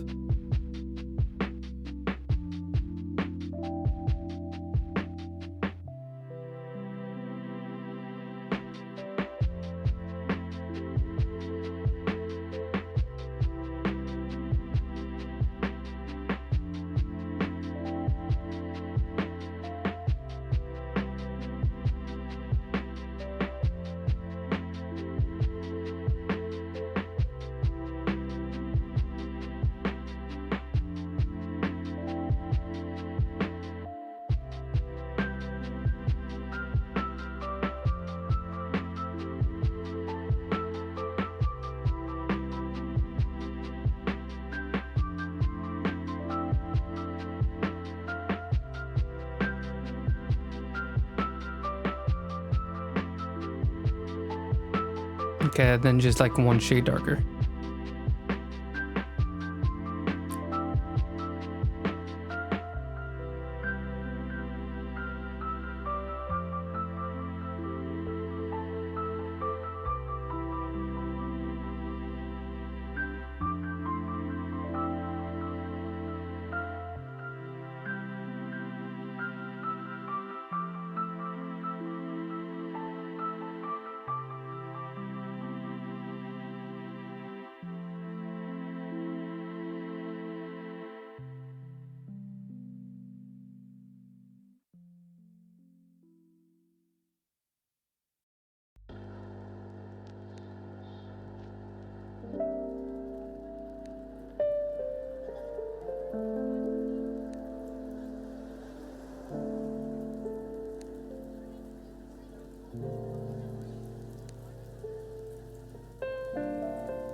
Hmm.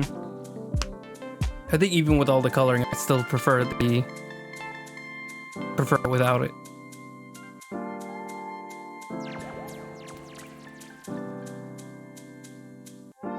Yeah, I'm gonna keep it without the color. Although I will tweak the coloring, tweak the line art just a bit. Maybe I might, let's see.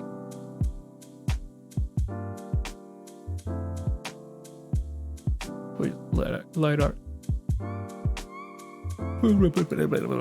So it's linear burn. I could also do a burn, which makes the colors a little bit more dramatic, or like the color changes. Linear burn kind of like makes sure that they change according to the color underneath it, but they keep a consistency. Burn is just like if it changes colors, it will change almost the exact same amount. So these dark browns turn into a bright color whenever they're under something bright. Well, meanwhile, linear dodge does do the same. Sorry, linear burn does do the same, but it makes it much more of a subtle transition. Almost like it has its own like coding for like having gradient. It won't make dramatic changes unless it has like a dramatic enough change underneath.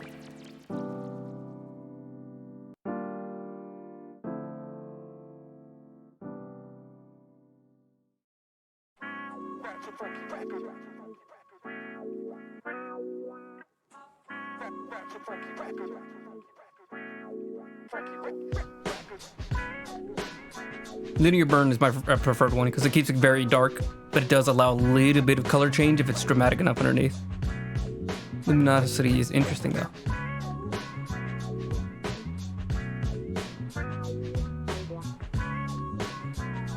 Still prefer linear burn though. Multiply is the one that I always hear people tell me, but I never am able to tell the difference between multiply and just like normal. I mean, it does absorb some of the color, but it doesn't absorb like as much as the colors I hope. Although I think in this case, this might actually be the one. It's just like a tiny step above linear burn. You see how it does in this dark area. So linear burn just turns it all black because all of it underneath is so dark. But multiply lets the slightest bit of lift to the color. Yeah, that might be the one. Usually multiply doesn't work out for me, but that's the one everybody else seems to use. So I'm glad it actually worked out.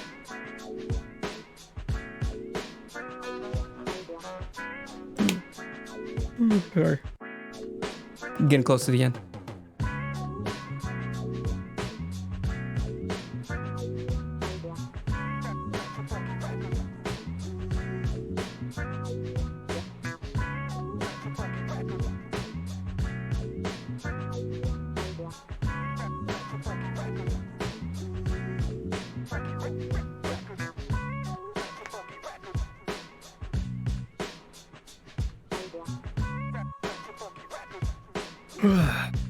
Oh my, please. Ready for it. Okay. Just for fun, let me see what this looks like.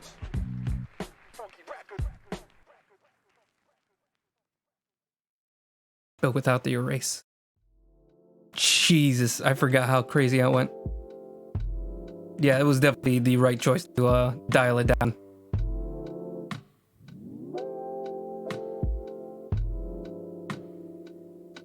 Okay. But what about the other thing that I had a big erase, the background for lane?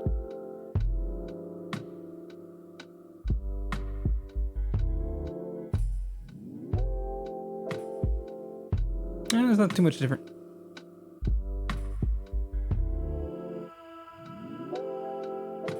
Yeah, just more holes, make it a more of a harsh texture. Kind of make it look like the snappy, crackly, the more flame look. Oh, let me make it so it's just this one.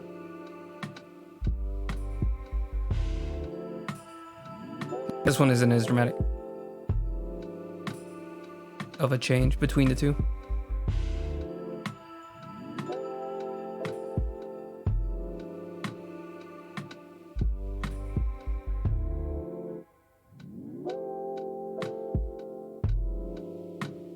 What would this do in black and white? Wait, where's my desaturation?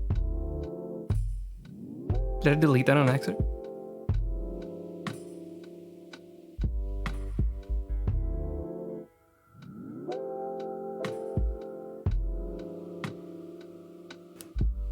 Okay.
Okay.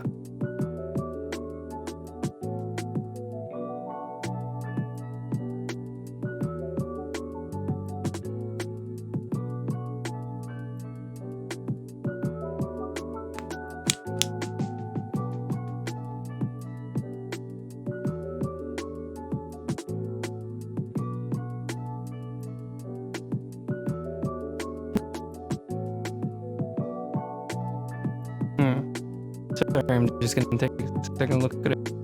Well, it's trying to think if there's anything else I could do.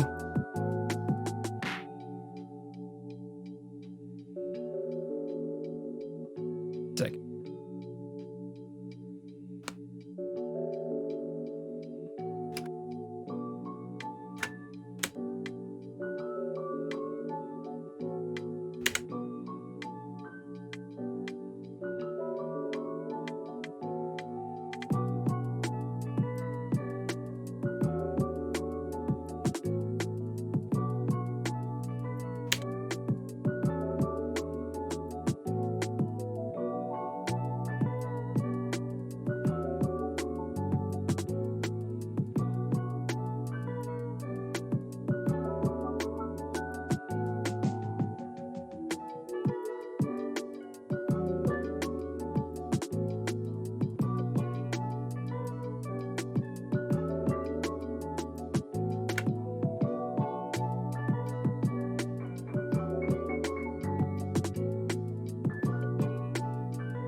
Okay.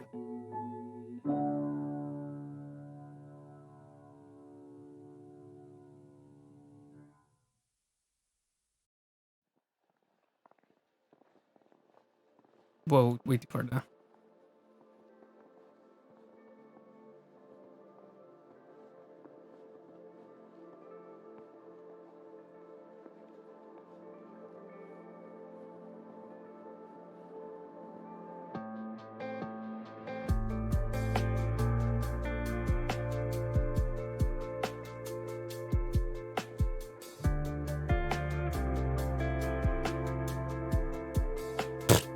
That's really trippy.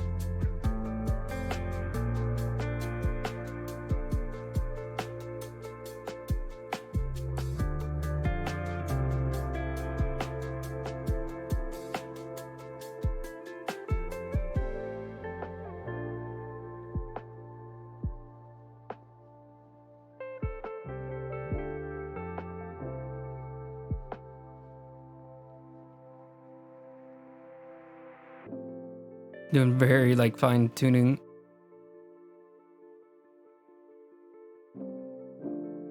To like specific colors.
No, I don't think that last level of color is necessary. Even with the, like some fine tuning, it still was just a little bit necessary. Okay. Let's see. Max saturation. Sorry. Just want to play with that for a second. Max desaturation. Wait, I already know what that looks like. Still has some yellow. Maybe that's just my screen. Ooh, hold on. Let me turn on the desaturation filter. This might sound counterproductive, but because I'm wondering, I'm pretty sure that the adjusting the saturation will also change values. Yeah.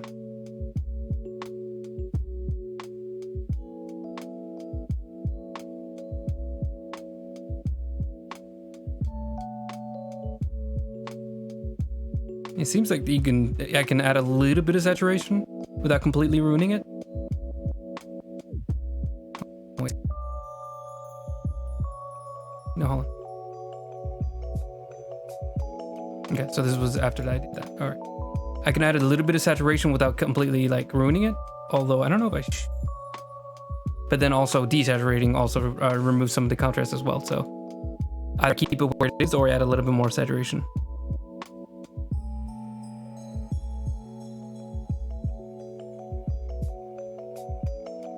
I think I turned down the saturation just a touch.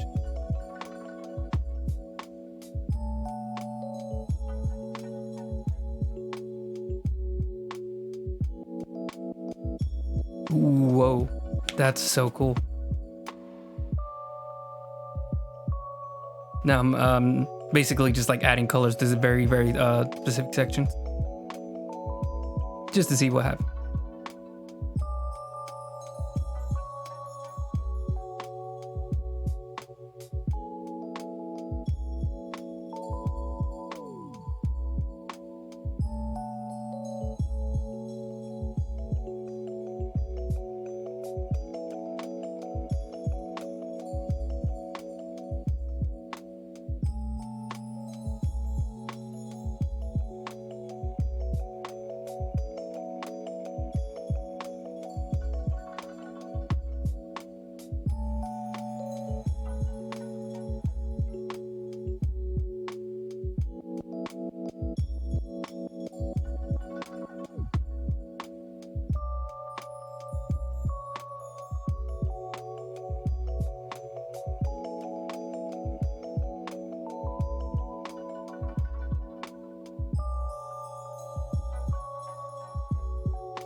Sorry, I'm trying to test something real quick. Why is this like half a pass? Oh, I hit a button before I press merge. Here, identical. All right, so and then filter, other noise, mask.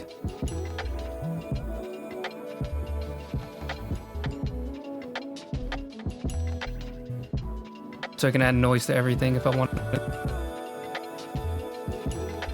If I want it.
Is there no way to blur?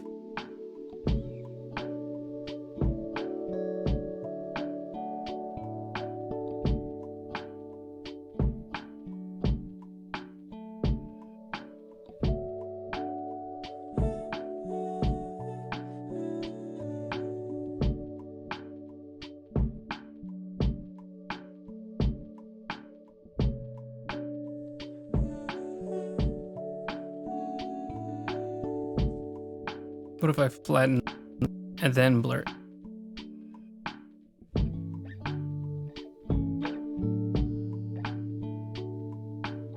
Oh, it does work. Really ugly, but it works.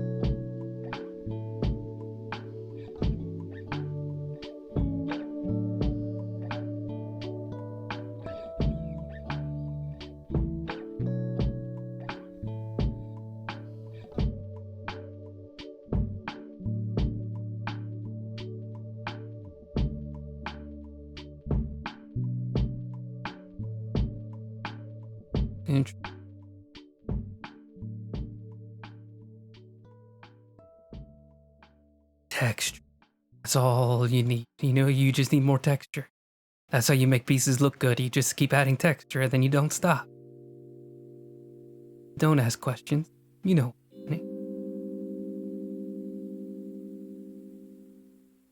Okay. I think we're pretty much getting there. Let me just see if I want to keep this noise or not. I think maybe a little.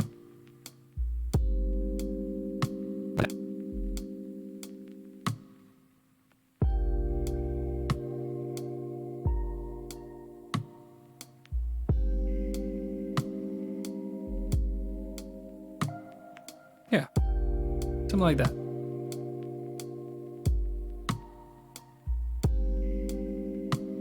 Okay, so then let's go ahead and make it signature. and I'm gonna call it done. Grab a color. Come on, there. I want something like this yellow here. Let's do that one.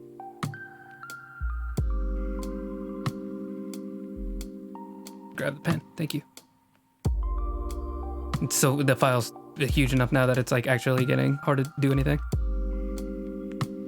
Maybe I can do this under the noise just to make it even funnier. Sorry, funnier. Just because I think it might look funny. Or interesting is the word I'm actually trying to use.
The signature. That's cool. All right. Oh, and just one last little check. Feel the contrast.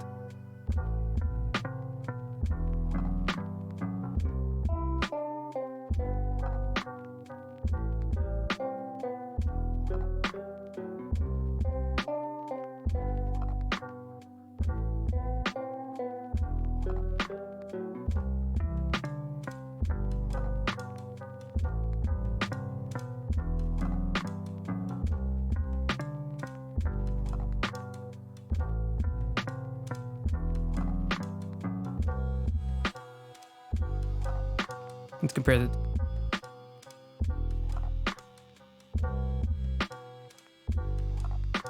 This is what it was without the last minute adjustment. This is what it is with. I think it just makes everything just a deeper contrast.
There we go. Sorry, I was just flipping back and forth through them, trying to decide whether or not I liked it or not. I think last minute I decided I want this last little bit of adjustment because I think it takes away some of the from her face and nose. And this preserves just enough of the other colors, the blues and the greens. Like it literally just like a decimal that I preferred a little bit more without it. And I remembered whenever I was looking at the saturation or the contrast with this like desaturation filter, that second adjustment didn't really change anything. So it was only basically just limiting the range just a little bit. All right. We are finished. This piece took way longer than I was hoping it would. But I'm glad I took my time with it because it was very fun. It also took even longer in real time because I took like 2 breaks in the middle of it. But you know, just happens. Yeah. Just looking back at it, I think the very obvious things, issues that I have with it are I didn't have an exact plan on the fire. I knew I wanted a very realistic fire texture where everything was like extremely cluttered and chaotic. But I didn't think about how that would look whenever we got to the end of the piece, because I really had a struggle to figure out like the balance of having that chaos, but also not taking away from the main character. Thankfully, there was enough tools with blur and desaturation and coloring and like all this other stuff that really helped me push it out at the end. But yeah, I think that's like the key takeaway from this is like plan the elements a little bit better whenever it comes to like very pieces with like a lot of background and pieces with a lot of things in the background. Like if I want the character to stand out, which to be honest, I don't really care if the character stands out here. I want you to know the character, but I don't need you to like see everything about the character. I think I just need you to see it is a regular person with, you know, hands, legs, pants, face. The face is probably the most important out of all the characteristics, as well as the heart. So organizing those elements are probably the most important. So in the future, just make sure I plan out the foreground, background, midground elements a little bit better. Again, not bad on this piece. I think I struggled a lot more with it because I didn't plan on it. Maybe I could have done better, but I am fine with where it is now. I think maybe I should have, if I really, really wanted to, took out the flames in the background. Not all the flames, but like made it very simple, where like, you know, it's maybe just a gradient of like flame instead of actual each individual stroke of flame. But I kind of just had way too much fun actually drawing out each and every piece of flame. And that's probably why it added like 2 or 3 extra sessions, because I wanted every single like stroke of flame to be detailed and then dial it back. Because it is easier that way, because if it was the other way around where I wanted it to be simple and then I had to like actually make it up on the fly, which I did, that is also a problem. It's easier to take away the detail. I mean, that's why I had so many erase layers in the first place. Boop, boop, boop, boop, boop. I almost knocked over my light. As far as that, let's see, what else? I do think I could have done a more interesting design for the character. I don't think I should have gone too hard, because, you know, like if I had her with like, you know, I don't know, like a puffer jacket or like something else really crazy, it would have like really been distracting and kind of been hard to tell what the figure is. She has a very form-fitting outfit, which I think works. I don't know, giving her some kind of like, I don't know, Dolly Parton themed outfit to make her, give her a little bit more character could have been interesting, but I think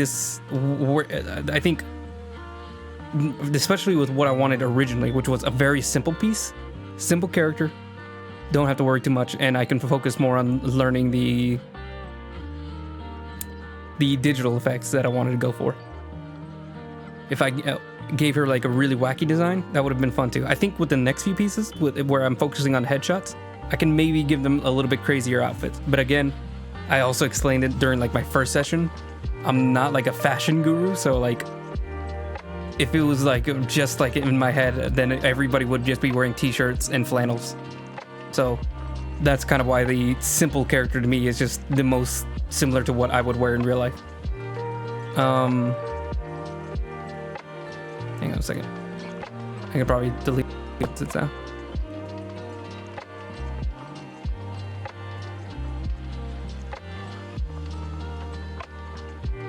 Do I have my sketch?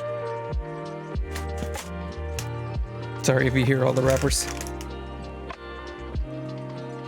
I think I still have the original sketch that I planned on here. So yeah, you can see here that I did do some like background work on what outfits I wanted. I think maybe doing something baggier like this would have been a little bit more interesting, but I'm okay with what we did. I think I tackled something a little bit too complex with this one, where I try to give her a transparent shirt, and I really struggled trying to figure out how to like make enough of the pinkish skin underneath combined with the orange of the flame combined with the black of the shirt. So like that was a little bit too much of a struggle. I should have just kept it like normal clothes. And you can see here. So yeah, like there is nothing in the background. I literally just drew the girl's pose. I drew the fire coming out of her chest and nothing in the background. If I kept it like that, where the background was super simple, I think it would have been a lot easier. But I think like maybe 20 minutes into the drawing, I was like, maybe I can draw the entire house on fire. And that's kind of where things got a little bit too complex. Still, looks really nice. But I think if I had to like learn something, it's just like do a better job of drawing out all elements, including the background, in my sketches. So that way I can actually plan for like how complex to make the background compared to the foreground, blah blah blah blah blah. Because you can have a simple foreground and a complex background if the background's the focus. That's how you get like, you know, Skyrim, where it's like a super complex mountainscape, and then you see the Dragonborn, but the Dragonborn is basically like a shadow. Yeah, that's basically what I'm talking about there. Yeah.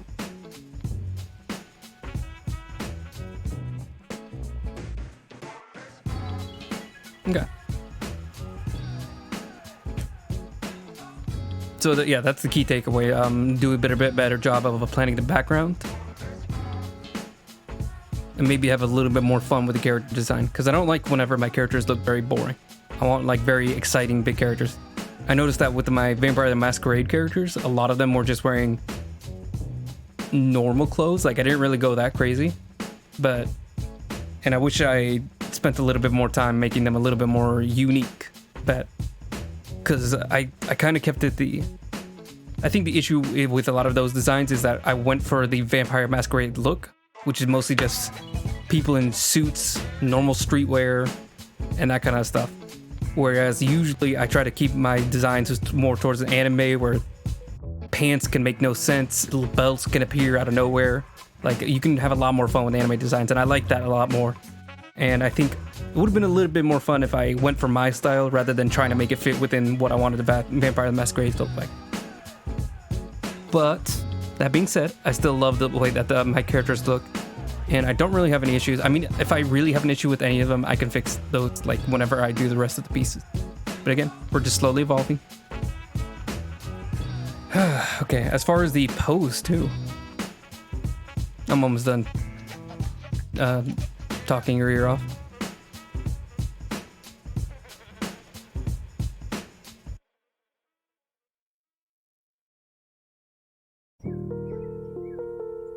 Yeah, as far as the pose for the character, I think I did very well. The head and everything seems proportioned. I think I got a little wonky on the hands. The hands are a little huge, but thankfully the flames cover up most of it anyway, so you don't really notice. Yeah, her hands are literally big enough to actually like grasp her whole face, which is kind of crazy. I don't know how I didn't catch that earlier, but it's fine.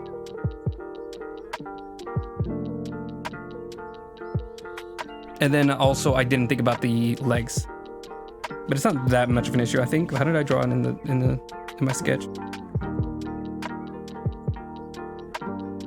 Yeah, that was more of an issue of I didn't look up the pose beforehand. I just did it how I pictured it. I kind of wish she was doing more of a sitting on her legs thing. Maybe with her legs spread, sitting on her legs. But I ended up just going with her legs spread. Maybe her legs are just flattened out behind her, and they're just like not on the camera. Otherwise, yeah, the pose is like, I would say like 1 out of 10 of what I wanted and how it looked in the end. I would say the pose is about an 8. Like it's pretty solid. Maybe just a few tiny little flaws. Otherwise, pretty decent. You can even see with like the jewelry, like I was trying like last minute to like spice up her outfit a little bit, spice up her look so she's not just default girl. But again, default girl is exactly what I needed because the focus was on everything else. The pose is good. I did like the pose. Sorry, the expression. I'm lost 1 second.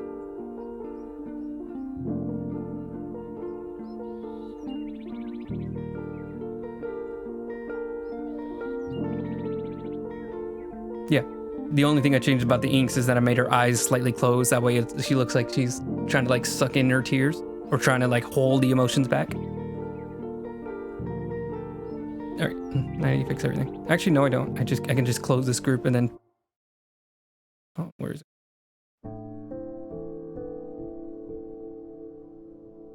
Yeah, I can just close this and then turn these back on.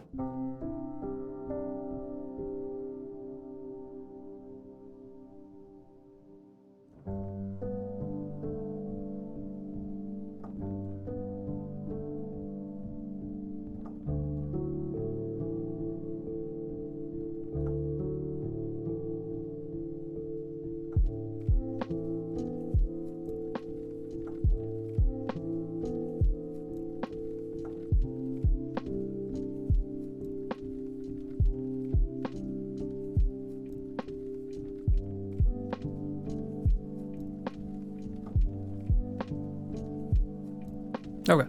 Sorry, I got distracted trying to finish everything up. All right. That is it. I'm going to be ending the stream. Next week, we're going to be starting a new piece. What that is, I don't know. Probably just like a random headshot of a character. I'll have to like draw out the character, so I have a plan for that. But it should be something relatively simple. I mean, I want to be able to focus more on like painting a face, basically. Like, you know, getting the blush, getting the lips, all that. Might be a dude just to switch things up, so, you know, girl, dude, I can, or maybe I draw someone who's envy, just to throw things for a loop. But yeah, we're gonna try to do a headshot. What I'm thinking is maybe like one of those poses where you see the head and the camera's so distorted where you can see the body too, but it's like so much smaller because it's all focused on the head. I'm thinking of doing like one of those. That way I can get the opportunity to practice the head, I still get to draw the body, and I get one of those crazy wacky angles that I like to do. Just like this one where you're seeing her from below. It's not as extreme, but you know, like there's still like an angle to her, to the camera, where we're looking up towards the roof. And the camera's almost like below her. Almost like she put like a camera on a pillow on the floor, looking up at her. But she's not taking the photo, that's not. Anyway. So yeah, that's gonna be the plan for the next one. We're gonna do a little bit more painting, maybe even a little bit brighter. I'm thinking we do neon colors, like something a little bit more poppy, instead of, you know, like Heartbreak. This was more because I was in a really like emotional mood whenever I was thinking of ideas to draw. I'm not necessarily still in that mood. I'm doing a little bit better. You know, yeah, it's not a consistent thing. Sometimes you're in a bad mood, sometimes. But yeah, I just had something happen. Why am I talking about this? Anyways, yeah, we're gonna be switching to a new piece for the next one. Should be more fun. And we might even go for a painterly style that's not even so reliant on line art, just to play with that. I think gradient maps are fun, but I don't know how necessary they are. They kind of like throw a wrench in the process. I think as far as like adjusting colors, it's good, but I didn't really need to adjust my colors that much once I decided on a palette. So I'm not too sure if that was necessary. Gradient maps are fun. It's just, they're just, I think, maybe a little unnecessary for me. I don't know. We'll see. All right, now for the final sign off. Thank you for everybody who's here today, even if it's only for a few minutes, or even if you're just catching the archive of the stream that goes up later. Let me turn on the music just a bit. Yeah, thank you. Even if it was just one of the other streams from like one of the previous sketch sessions. I hope you guys are here for the next stream. That's going to be 6:30 p.m. next Tuesday. Let me double check to make sure I don't have anything else coming up. Let's see. It's January, so usually nothing's happening. It's in no. This is November. What am I doing? November of last year. What just happened? Okay, yeah. Next Tuesday, I got nothing. Any of these Tuesdays, I got something. No, it looks like all my Tuesdays are free. Yeah, not until like April do I have like anything going on. That's good. So yeah, next Tuesday, 6:30 p.m. I'll be working on a new piece.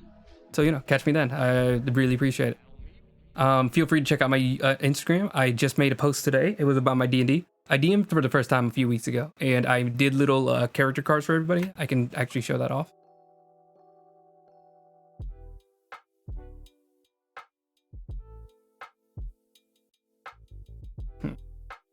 I gotta look for it. Okay. But yeah, I did little character cards for all the characters so they can have like somebody to look at. They know what they look like. Because some of them were rabbit people, so what do they even look like? And me being an artist, like I'm a very visual guy. So yeah, I did little character cards. This is what I posted to Instagram just earlier today. So yeah, check out my Instagram. That's usually where I post my art most up to date. Next week I'll be posting the piece we finished earlier today. So yeah, give that a check. Give me a follow. Give me a like, if you feel the need to do so. I'd really, really appreciate it, because seeing the little numbers go up make me happy. That's all. Check out my YouTube channels. I have two. I have the full stream archives, which is, like it says, just a archive of all my streams from beginning to end, uploaded to YouTube. If anybody wants to catch up and see some of my past work. Then I also have a time-lapse archive. A time-lapse stream. And that's a stream of everything. Sorry, my brain's deleting itself. That is a time-lapse of each stream. So all the streams are edited into like 5-minute chunks. And then whenever a piece is finished, like it is now, I do what is called a supercut. So supercut is all my time lapses from a specific piece, made into a even bigger time lapse that takes around like maybe 10 to 15 minutes, somewhere around there. So you see the very first like sketches into the very, very final touches of the piece, and it makes it look cool. You go from a blank page to a completely finished piece of art. I really love doing those. They look really cool. And that would probably be next Wednesday. So next Tuesday will be the time lapse of this last session, and then the Wednesday following that should be the very, very big time supercut. So yeah, look forward to that. That's gonna be a lot of editing on my end. I'm so excited for the editing. Check out my DeviantArt if you want to see some of my older pieces. I've been pretty active on DeviantArt for pretty much most of my life. I don't know how much longer if they keep doing this AI stuff. The AI is very annoying. I saw that they have like a little art generator that you can like sign up for. Not excited about that. That's very messed up that they would just like take people's art without letting them opt out of it. But then again, DeviantArt has always made a bunch of changes without asking if you want any of them. They're not very interested in other people's opinions. They're not interested in the people who use the website. Anyways, but it's good for inspiration, and I like being able to see other people's art on it. So we'll see how much longer that goes. Anyways, I'm getting depressed about DeviantArt for a second. Check out my see. Check out my commission sheet down below. So if you want to see some of my rates, if you want to maybe commission D&D art just like you see over here, I am currently working on a commission for a friend. But yeah, just check out those rates down below. If you don't know anything about the prices, just go ahead and send me an email and we could talk about it. I can give you much more specific rate if you want to do it that way. Yeah, just get in touch with me, and I would love to draw one of your D&D characters, your Vampire the Masquerade characters, or even your like a comic book character or a cartoon character that you like, anime character, anything. Just look at it down below. Send me an email if you're interested. Yeah, I'd like to help you out with that. And then if you're not interested in commission, then I also have a donation link down below. Just anything would help me feel a little bit more incentivized to keep things up here on Twitch. Like I'm doing this just for fun, but having a little bit of a monetary value would go a long way, help improve the stream, add a little bit more to it, and let me know that people are interested in me spending more time on here. yeah, that should wrap things up. Thank you once again.